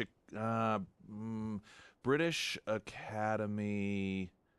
Can't help you on that one. Academy of Film and Television Arts. That's what BAFTA stands for. Okay. So they had their awards ceremony on, I believe this was Sunday, and one of the the guest that was there in the audience is an individual man who's pretty well known. He's an activist named John Davidson, pretty well known apparently through Europe and England. He has Tourette's syndrome, one of the more extreme examples of it, I guess you would say. In fact, there was a film that was made about him called I Swear, about his character. It wasn't a documentary. I think it was a drama film. And I'm not sure, it may have been up for awards or something, which is why he was there. But he's a pretty well-known individual, so he's in the audience. And so having Tourette's syndrome, there were a couple of instances where I think somebody was up getting an award for some children's film or something, and he yelled "F you." and then there was we should have had him at the State of the Union. Yeah. That would have been funny. Yeah. And then there was some other award he yelled. I think he yelled "Get the F off the stage" or something like that, because this is what you do. But so then the real problem was there were two black actors up there. One from the movie Sinners, and I forget the other one. He's familiar. I've seen him before, but I don't know who he is. And while they're speaking, John Davidson started screaming out the N-word. And now they're like introducing an award, or they're doing something, and so they hear it, but they're trying to continue on during it, and then it gets, at least every version I saw, because I kept pulling up different versions, where it bleeps it out. And if you're watching it, you can't even really, well, of course it's bleeping it, but I don't even know that you'd be able to hear it that well, so you wouldn't know necessarily what was going on. Well, it seemed as if it began with Jamie Foxx ripping on this guy, saying, I don't care if he has Tourette's syndrome, he's racist. Only a racist would say that, regardless of Tourette's syndrome. And then people began piling on that they didn't handle it properly and that they should have apologized to the black people. And then you throw into the fold, some left-winger received an award, and at the end of it he said "Free Palestine," and that part got edited out. And so so people on the left are like, well, why would you throw out that, but you didn't cut out the part where he, even though it was bleeped out, the Tourette's syndrome guy saying the N-word, which to me the answer is obvious, is because the Free Palestine thing was like this divisive political message that they just didn't want in there, whether you agree with that or not. Mm-hmm. But in order to take out the bleeping of this guy saying the N-word, you would have been eliminating two other actors during their time up there that were introducing an award. What's the big deal? Yeah, they bleeped it out. So now there's a lot of these people on the left that are just really. The guy, he's apologizing. They fired somebody from BAFTAs because they didn't handle it properly. And I'm like, and he shouldn't have been there. And I'm thinking, this is a disability. Right. So now, that's definitely, yeah. So now we aren't supportive of disabilities if that disability includes saying a word that you don't like. That you can't control. I don't know if you know Balin Dupree. Balin Dupree is a gal. She has a show on, not Lifetime, but I think the Learning Channel. And it's a reality show. She's this gal, and she has extreme Tourette's. And so it's kind of a reality TV show about her life and so forth. And she's written this sort of op-ed thing about trying to get people to understand that people with Tourette's, oftentimes they're saying the things that they fear they'll say. That's just the way it works. Oh, really? This isn't like secret thoughts that you have that you don't want people to know about. That's not how this works. Yeah. Oftentimes it's the thing that you know would be the worst thing to say. And so yelling out something like that is not a sign that this is some secretly racist individual who has Tourette's syndrome, but instead here he sees and his mind knows the worst, like, please don't do that. Like it's almost the mind working against itself. But I just find it humorous that the left that loves to virtue signal over being so compassionate in, quote, helping people, man, the minute it runs into their sensitivities or the minute that it's a bit uncomfortable for them, well, to hell with that disability. Get them out of here. It's just a Klan. Well, it's like everything else. If you don't agree with it doesn't matter what color you are. I mean, I think the ADA anniversary is coming up soon, 30 years or whatever in America. So I think you should use that as a campaign. Well, I mean, clearly now that of course we're supposed to take our cues from the elite left, I think that Tourette's needs to be moved out of the disability column and put straight up in the white supremacy column. Traffic update. More with Christy Fulnecki in moments. I'm Nick Reed.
Not tomorrow, but next Friday we will have happy hour at Vineyard Market. So give you a bit of a heads up. Yes, I'm actually not in court, but I do want to mention one thing that I Yes. have to mention. All right. I think this 50 whole seconds. thing with Epstein is so bizarre, and I mean, not only for the content, but because nobody in the media is talking about it. I mean, to me, I think it's probably the worst.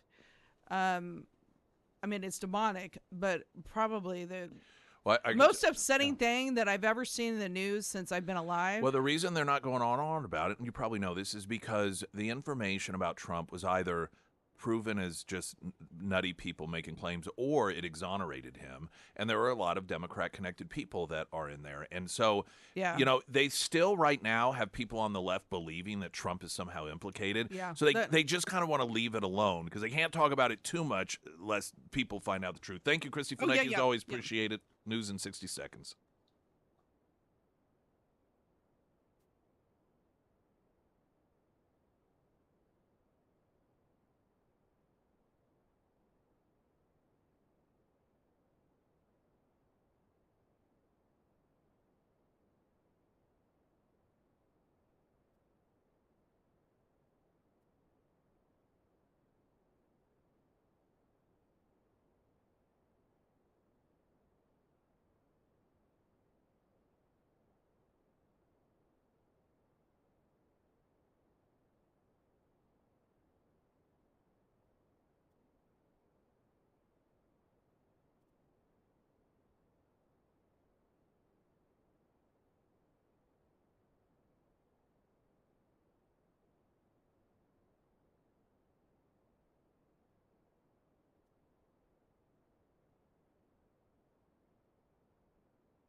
Springfield's Talk 104.1. Welcome to the show, everyone. My name is Nick Reed.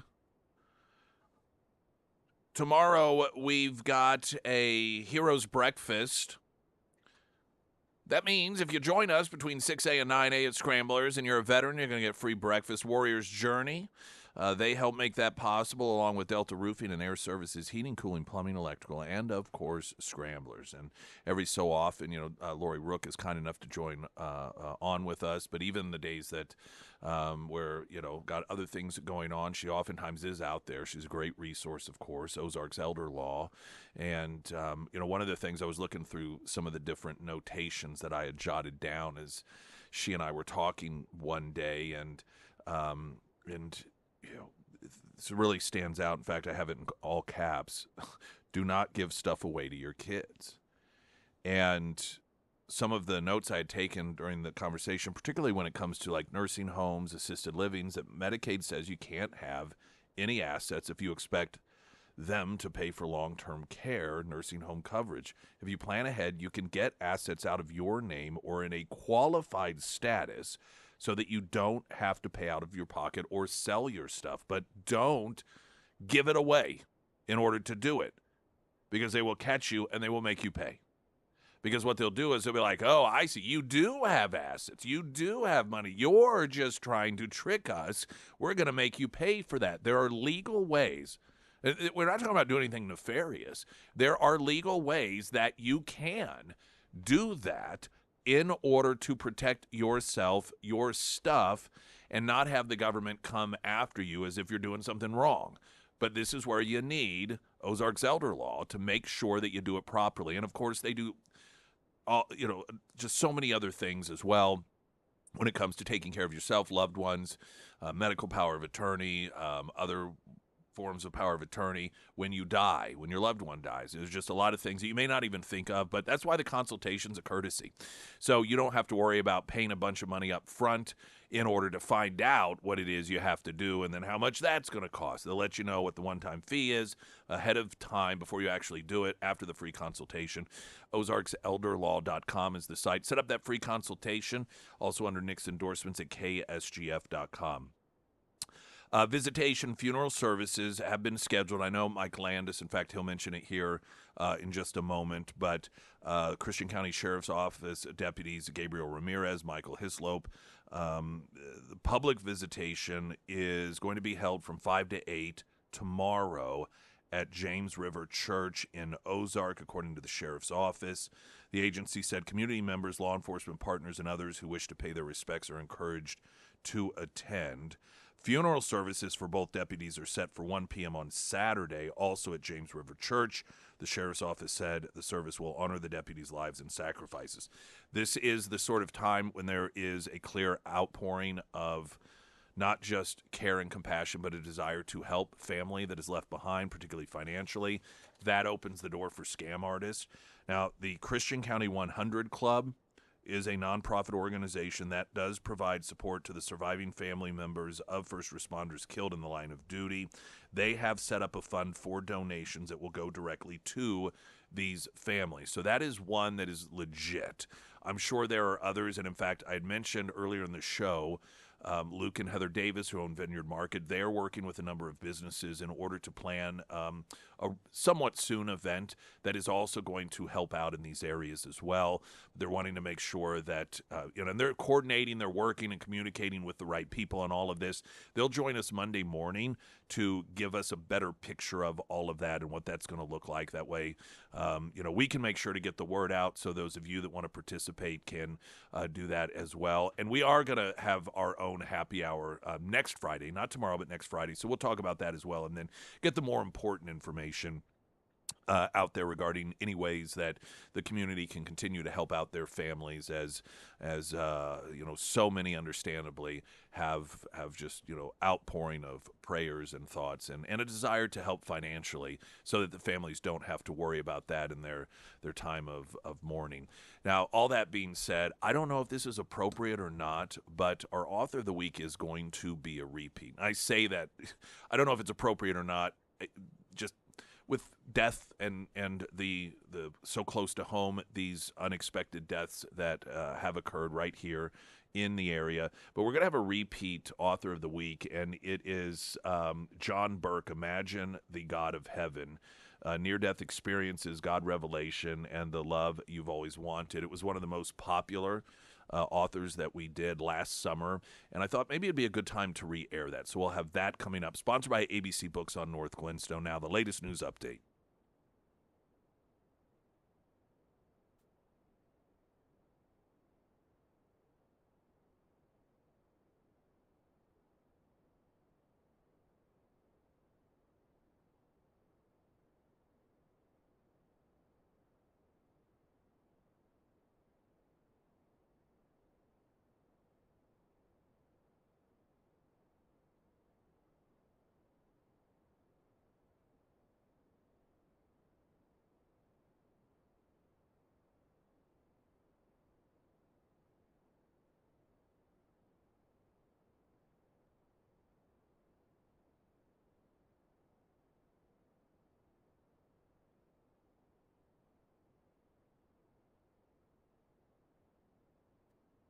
And the first alert forecast from Ozarks First meteorologist Tom Schmidt, sponsored by J&S Automotive. Today we'll see partly sunny skies with a high near 65. Tonight, mostly clear with a low around 38. For your Friday, sunny with a high near 73. And for Saturday, sunny with a high near 77. And Foreman Mechanical Heating and Air, when you hear weather over 70 degrees, like you just heard, it's fun to think about spring, getting outside, the warmer weather, the longer days, all that fun stuff. But it's also a good time to start thinking about annual maintenance so you can really have a stress-free spring and enjoy those longer days. And that's where Foreman Mechanical comes in. One of the best ways to keep your heating or your cooling system, for that matter, running for years is to get regular professional maintenance on your unit.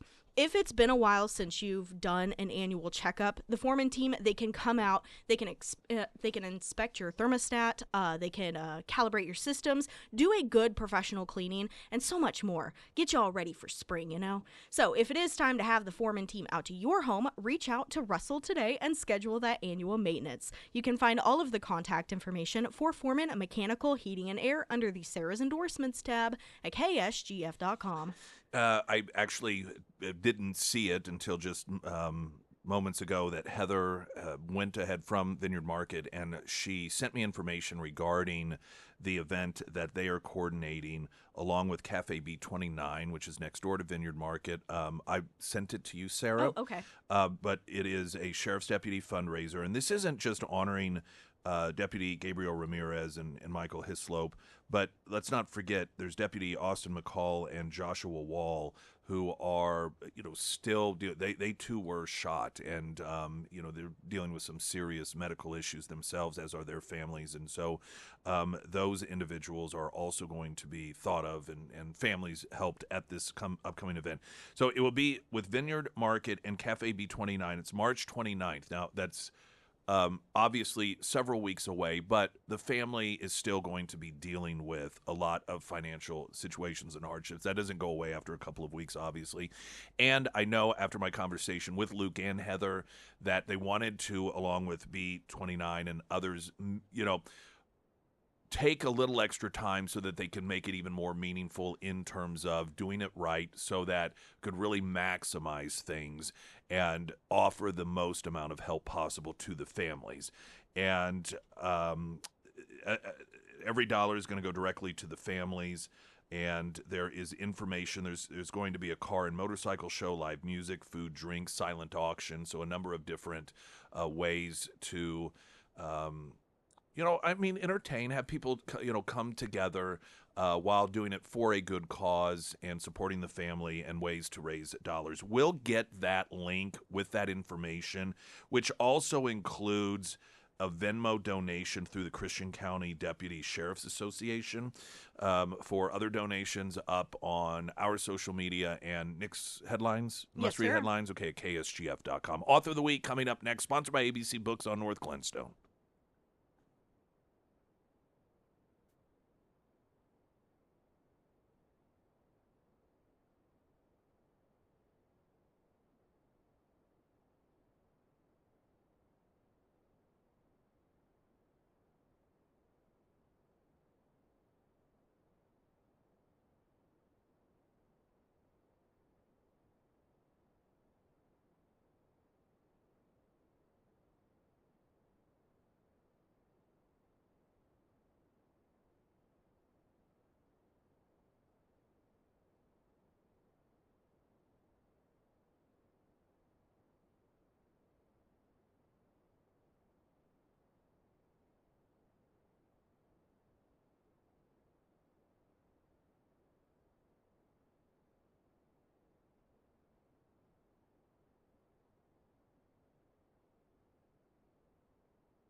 41. I'm Nick Reed, and it's Thursday, which means it's Author of the Week, sponsored by ABC Books on North Glenstone. And our author today is John Burke, author of the New York Times bestseller Imagine Heaven, an international speaker. He's addressed hundreds of thousands of people, 30 countries, topics of leadership, spiritual growth, and the exhilarating life to come. And his follow-up book to Imagine Heaven is Imagine the God of Heaven. And I thank you so much for being here. Sarah, my producer, had actually heard an interview that you had done elsewhere and was like, oh, you've got to check this out. And then while booking this, setting it up, a number of people internally they just heard your name and said, Imagine Heaven. I said, this is actually the follow-up to it. So it's very intriguing. I love this sort of stuff as a believer in God, specifically, Christian and Christ. There's hope in this, and I find beyond just the biblical component and the, quote, faith of it all, I love when the scientific aspect of it gets involved, which so oftentimes gets overlooked. So if we could start off a little bit about Imagine Heaven. I know you've got Imagine the God of Heaven as the follow-up, but for people that aren't familiar, talk to us a bit about Imagine Heaven. Yeah, well, I wrote Imagine Heaven in 2015, and it really comes out of my kind of bizarre obsession with trying to figure out what are these things called near-death experiences, and how do they fit with what God's revealed in the Bible. And it goes all, for me, it goes all the way back. I was an engineer by trade before I became a pastor. And I was an agnostic when my dad was dying of cancer. This is 40 plus years ago. And someone gave him the very first research that coined the term near-death experience. So for those who aren't familiar, this is when people clinically die. So literally no heartbeat, no brain waves, some for minutes, some for hours. I've interviewed people, they've shown me the hospital records, an hour and 45 minutes with no brain waves, no heartbeat. And yet they are resuscitated, they come back, and they consistently talk about they were more alive than they've ever felt, in a place more real than this has ever felt, and many times in the presence of this God of light and love, whose presence they never wanted to leave, knew them intimately, love them with a love that they couldn't even explain in words. So I read this when I'm still an agnostic, and I was like, oh my gosh, maybe this is the evidence I've been looking for. Because as an engineer, I was always like, yeah, well, how do you know? I mean, Jesus, the Son of God, and, afterlife. I mean, it all sounds good, but there's just no evidence. And here was possible medical evidence. And so I began, that began me on a journey, which actually I came to faith studying the Bible after that, because so many of them talked about this God of love and Jesus. And so for the last 40 years, I have studied close to 1,500 cases of near-death experience, really focused on clinical death and resuscitation and the commonalities of what they say. So Imagine Heaven is the culmination of that research and looking at the 40 commonalities of what they consistently say. And this is all across the globe of what happens when they clinically died. And then I'm showing how all 40 of them align with the expectation of the afterlife in the Bible that God's given us all along. So that's kind of Imagine Heaven. All right, and then Imagine the God of Heaven. Is it almost a part two? Is it a continuation? Is it more expansive? Yeah, so in Imagine the God of Heaven, I actually interviewed 70 people on every continent from every religious background, and I'm really showing how the consistent commonalities of what they're saying is really pointing out the story of God and who God has been revealing himself to be as the God of all nations, all the way back to Genesis 12, when he says, I'm going to bless all the nations through this one nation. And so I'm showing the whole history and story, but also the character and the attributes of God both what is in the scriptures, but through the eyes of these people. And we're talking people who should not, this would not be their cultural expectation of God. And yet consistently they're meeting the same being, the same God. Well, that's when I might bounce around a little bit, and forgive me for doing so on this. But one of the things that I hear themes, I guess, people that are skeptical say is, well, it's almost like a dream. People, it's they hear stories about near-death experiences, or they grow up hearing about heaven, and oh, well, when you die, you'll see grandma, and so that's what they think that they're seeing. And one of the things that it sounds as if you found here is that these experiences were not based off of cultural or any sort of expectation. They were just consistent regardless of religious or cultural affiliation. Is that correct? Well, yes. And I have a chapter 2 in Imagine the God of Heaven that is all about skeptics, science, and near-death experiences. And it's the 10 points of evidence that convince me that this cannot be brain-based. And of course, that's what, skeptics like Dr. Michael Shermer or others, on my podcast, I even show his clip on Joe Rogan, where they're talking about, no, we know that near-death experiences are just brain-based. They're in the brain. So I give 10 points of evidence that alternate explanation does not make sense of. I'll give you just 3 of them. Please. So verifiable observations. So when people clinically die, they say they rise out of their bodies. They're still themselves, in fact, more alive than they've ever been. And not just with 5 senses, more like 50 senses. But they're also able to observe what's going on in the room where the resuscitation is taking place. So I've interviewed cardiologists who started to study this, and Dr. Michael Sabum, the cardiologist, who told me, my patients told me things that I did resuscitating them that I could have used the tape, the recording, to teach other physicians how to do resuscitation. There's no way they should have known all those techniques, and yet they were able to describe them. And so there's actually been a study done of 100 cases of near-death experience from cardiac arrest, making verifiable observations that could, then be checked out or not. And they found that 92% of their observations were completely accurate. Another 6% were mostly accurate. Only 2%, which turned out to be one patient in the study, were inaccurate. So we're talking about something that grounds these experiences in our reality in a way that couldn't just be happening in the brain, because they had no brain waves. Where are they recording these memories? And yet they come back able to have memories of what was happening when their brain was not working. So that's one, verifiable observations.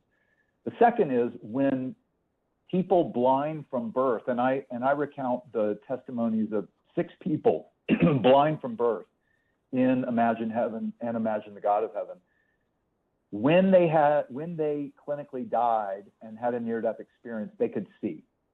And they report seeing all the same things as sighted people having a near-death experience, including things that they would have never heard about on Earth. Because remember, they had no visual concept.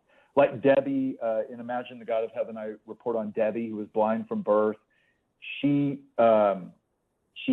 falls down on her bathroom floor, basically had a seizure and stopped breathing. She's up above her body, and she watches her mom run in, and she's later able to tell her mom what she was wearing. She was wearing a dark robe, and her mom said, yeah, it was in my black bathrobe. Debbie travels to this place of exquisite beauty where the light of heaven comes out of everything, doesn't shine on things, and it's not just light like we know light, it's light that is love. And so here are blind people consistently describing this that they would not have heard about on Earth, and yet it fits with what other near-death experiencers say as well. Then there's this great reunion usually, and Debbie meets her grandmother, who she had never known in life. Okay, she'd never met her, but she meets her grandmother on the other side, and when she comes back, she accurately described to her mother what her grandmother looked like. But her mom said, well, that is what she looked like, but when she was about 30. Well, that's another consistency, is that the people they meet in heaven on the other side typically are in their prime, about 30.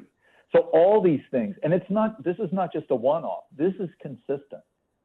So verifiable observations, blind people see, and then, like I said, 48% of people having near-death experiences encounter God, and this is all across the globe.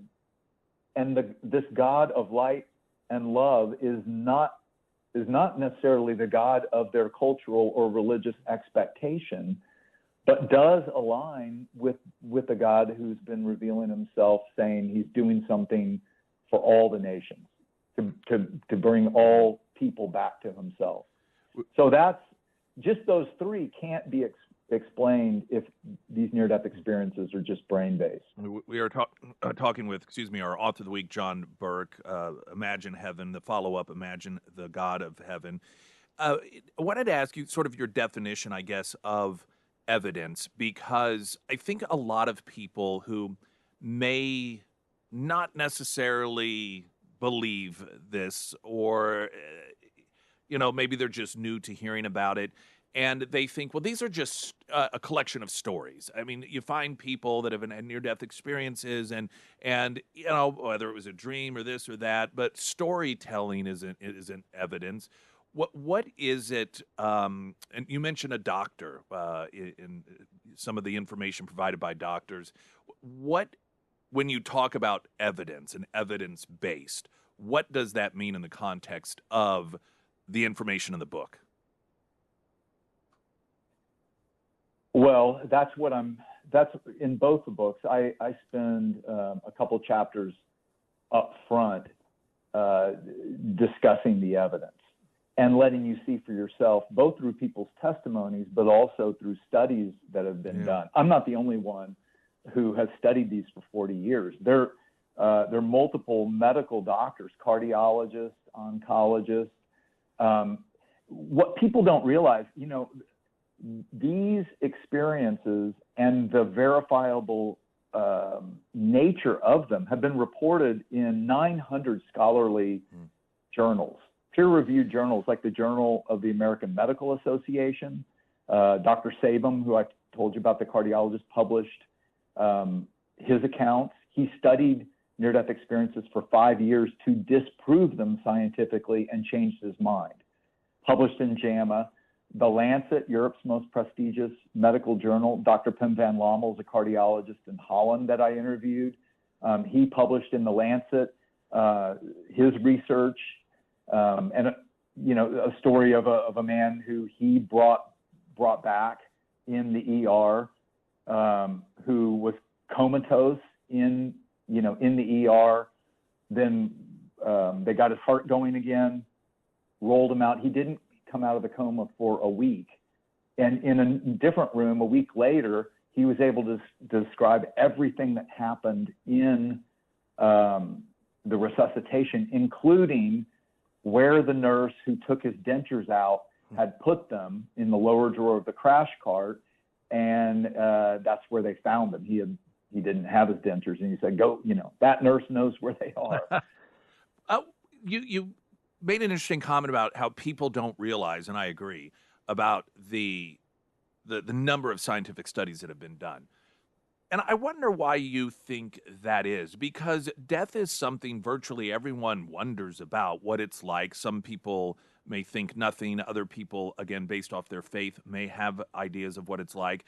But I think to some degree, people fear it, a lot of people, just because it's the unknown. It's something we all know that we are going to have to deal with, whether it's loved ones or our own end-of-life experience. For something that is so massive and significant in our lives, that we don't really, quote, know what happens. It seems as if there is a lack of knowledge about the information that there, I don't know, it just seems to me like this would be topic number one so very often. But as significant as it is, it just doesn't seem to get as much attention. And there's so many people out there that don't know about. Why do you think that is?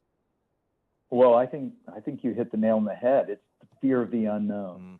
You know, we like control, but there's fear of things we don't know. And honestly, that's why I wrote Imagine Heaven, because for skeptics like I was, agnostics like I was, to me, this is incredible evidence.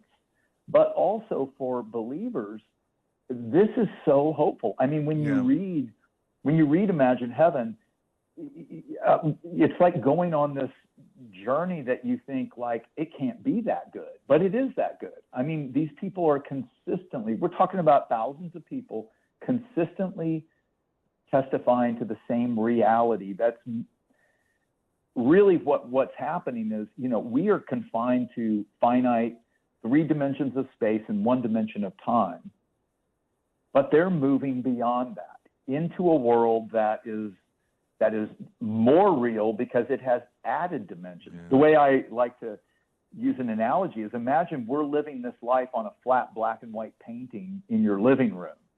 And so we only have up and down and side to side. We don't even have the dimension in or out. And so death means separation. So imagine at death, your 2-dimensional flat self is peeled off that painting and suddenly leaves that world and is brought out into this 3-dimensional world in your living room that was around you all the time, but you couldn't even conceive of where. And now you experience yourself, but more alive because you have more dimensions of experience. You experience color.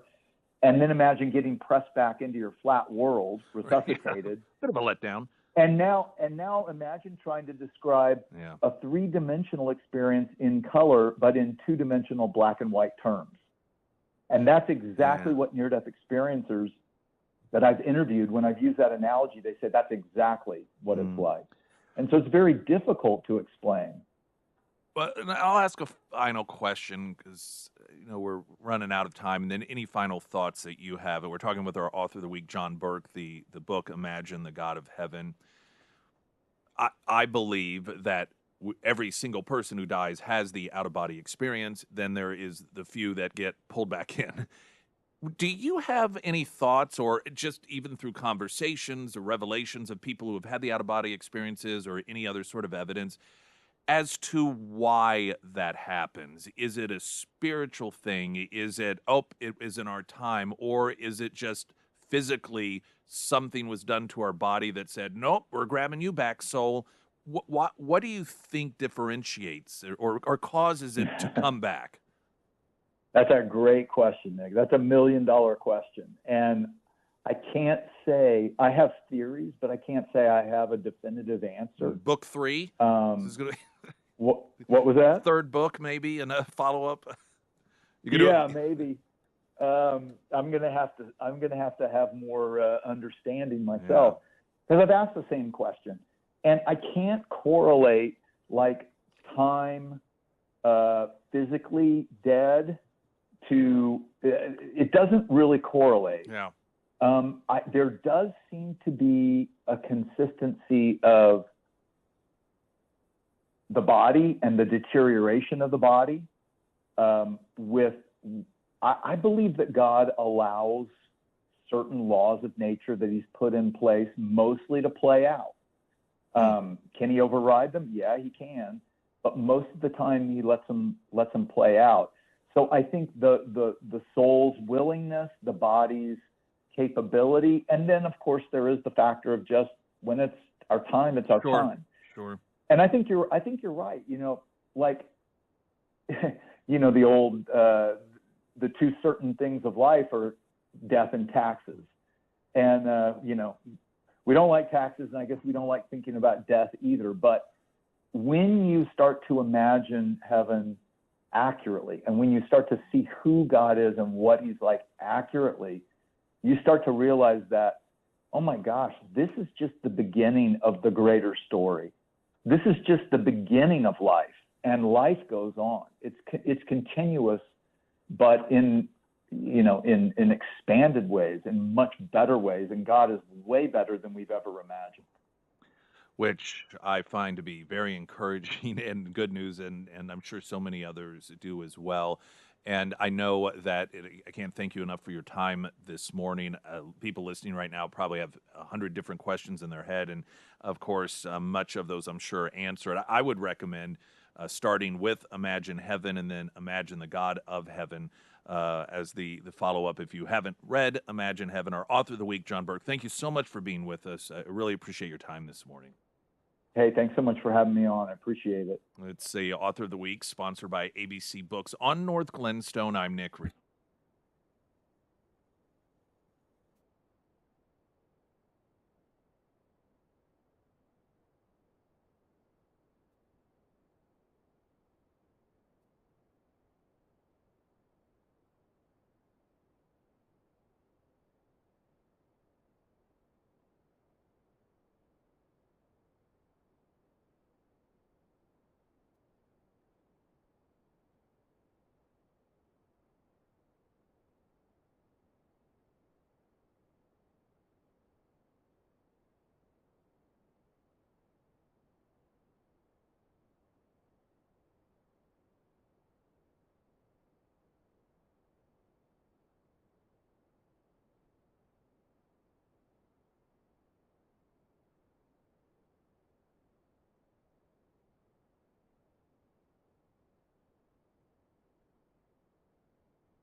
Field's Talk 1041, the first alert forecast from Ozarks First meteorologist Tom Schmidt, sponsored by St. Clair of the Ozarks Home Improvements.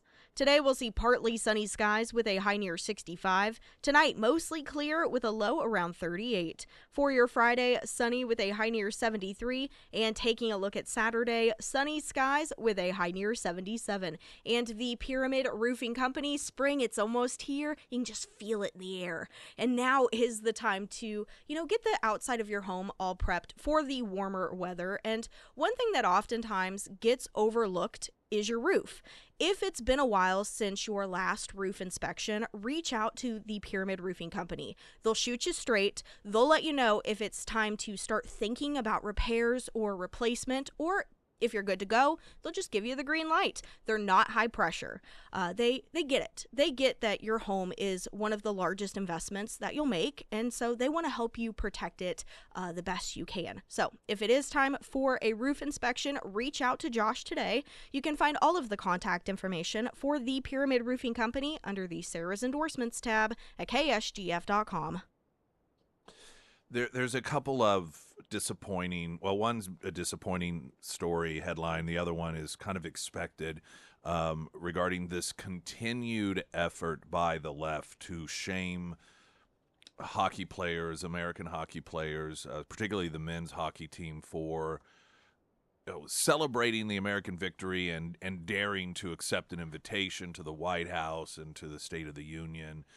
Because again, it is the left has the loyalty test, and you are supposed to broadcast to the world that we live in a bad country and Donald Trump is evil, and not doing that makes you a severe problem. And so their victory in the world of the left is completely overshadowed by all of these conversations. And really what they have tried to position it around was the joke, while Trump was joking with them and inviting them to the White House and everything, and joking with them they were going to have to share the spotlight with the other gold-winning team, the girls, and joking that he'd be impeached if he didn't also have them come along. Well, that the left, everything is either racist or homophobic or misogynistic, and so they made a deal about it. Well, there's a headline, and this is Fox News: Team USA goalie admits players should have reacted differently to Trump's quip about women's team. No, they shouldn't have. See, this is what we really do have to fight back against, and it's difficult when you are in the spotlight and you're hearing all sorts of voices. Now, I'm not saying that it would have been wrong to react differently, but it's not wrong to react the way that they reacted. You know how they reacted? Like normal human beings. See, this is where the left has a problem with them, because the left is deranged. They're not normal. They create this alternate universe that they demand everyone else live in, regarding their gender and what defines success and what defines rich people and what this and that, and then what is funny, what isn't funny, what people are privileged to the point that they shouldn't have to have jokes made about them, while other people can be subject of jokes. They create this world in which equality is completely thrown out the window because they determine the hierarchy of respect and honor and racism. And so the way that the guys laughed when Trump was joking about them, they're going to have to share the spotlight by Trump inviting the girls as well. That is perfectly normal. And this is ultimately the battle out there. While the left tries to portray this as a battle over misogyny, no, it's a battle between normal behavior and irrational, lunatic, authoritarian behavior. And I think the normal behavior category culture is winning a bit by pushing back. But, this is what the left wants. They want people to not only feel as if their normal behavior is abnormal, but it's something that they should apologize for, and they should have not acted normally. Now, Just the News has this story. U.S. women's hockey player responds to Trump joke, quote, "Our achievements shouldn't be overshadowed." Again, the joke that he made about, also inviting the gals. The women's team declined the invitation to the State of the Union. So the women's, they keep being asked over and over again to respond to this. And one of the players, I think it was the maybe team captain, said, I thought it was sort of a distasteful joke, and unfortunately that is overshadowing a lot of the success of just women at the Olympics carrying the Team USA and having amazing gold medal feats. I think it's just a really good learning point to really focus on how we talk about women, not only in sport, but in industry. Women aren't less than, and our achievements shouldn't be overshadowed by anything else other than how great they are. All right. Who's overshadowing the achievement? Why is the achievement being overshadowed? It isn't because Trump made a joke. It is because the left has decided to make that the overriding story. Because the left has decided that that is the thing that should be overshadowing the achievement itself. See, here's the thing a lot of people on the left don't understand. If the roles had been reversed, and the first phone conversation Trump was having of the teams happened to be with the girls' team, and he had invited them, and they responded like the guys did and said, yeah, we'd love to. That sounds awesome. Donald Trump would have just as easily said, just so you know, I got to invite the boys as well, and they probably would have laughed. The Donald Trump joke, and it's insane that this is how deranged the left is, that this even has to be explained, wasn't about guy versus girl. It was about sharing the spotlight. It was ribbing him a little bit. You know, you're going to have to share this spot. I got to invite those other winners too, you know. It's not just you. And Trump would have told the exact same joke had it been the other way around. And the girls accepted the invitation, and they were the first ones to have that communication. He would have said, you know, just so you know, I got to invite the guys as well.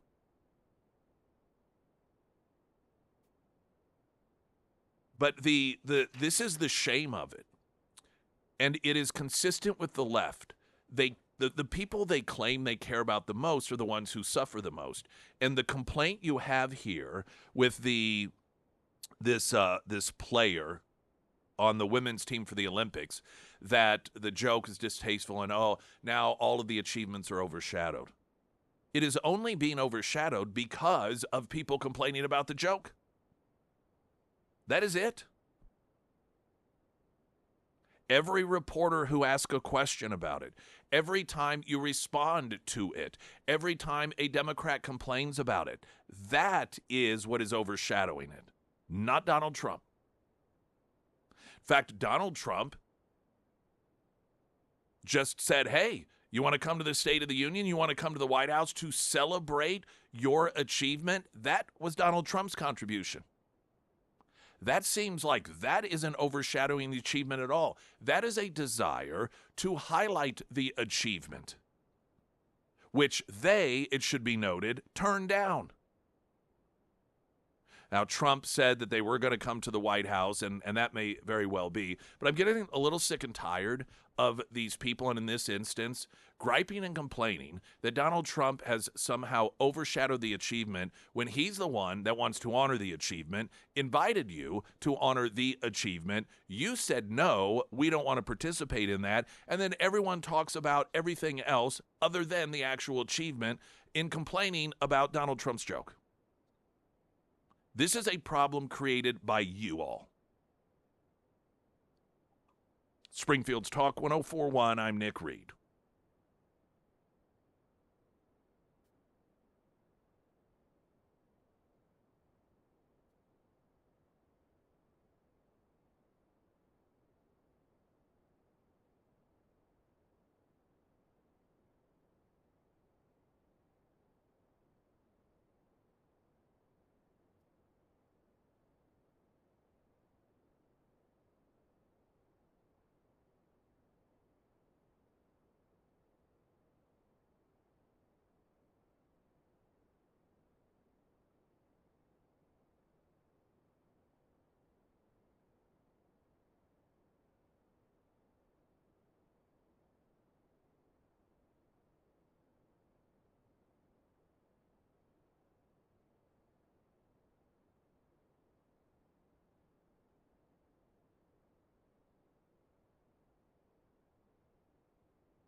Actually, it's a very timely, interesting text on the Pyramid Roofing Company text line from Jim down in Texas saying, "Hey Nick, you're going to get a laugh out of this, but I just heard a Jasmine Crockett ad on the KSGF app. Have a great day. Good show so far. Thank you." Yeah, and so the ads that you hear streaming are based off where you are, and we don't control all of those. Some of those are ads that are local and that we, I guess, quote, plug in, but a lot of them have nothing to do with us, and they're based off of where you are. You get targeted. So if you're in Texas, you may be getting some of these political ads.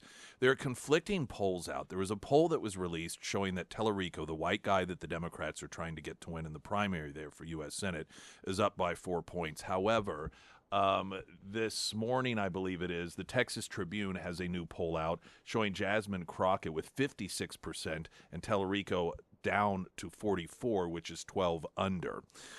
So her having a significant lead largely amongst the African-American community. At the same time, primary early voting is down for Republicans, which some are saying is a warning sign. But this is all very interesting, and I do want to talk about it tomorrow. We just don't have time today.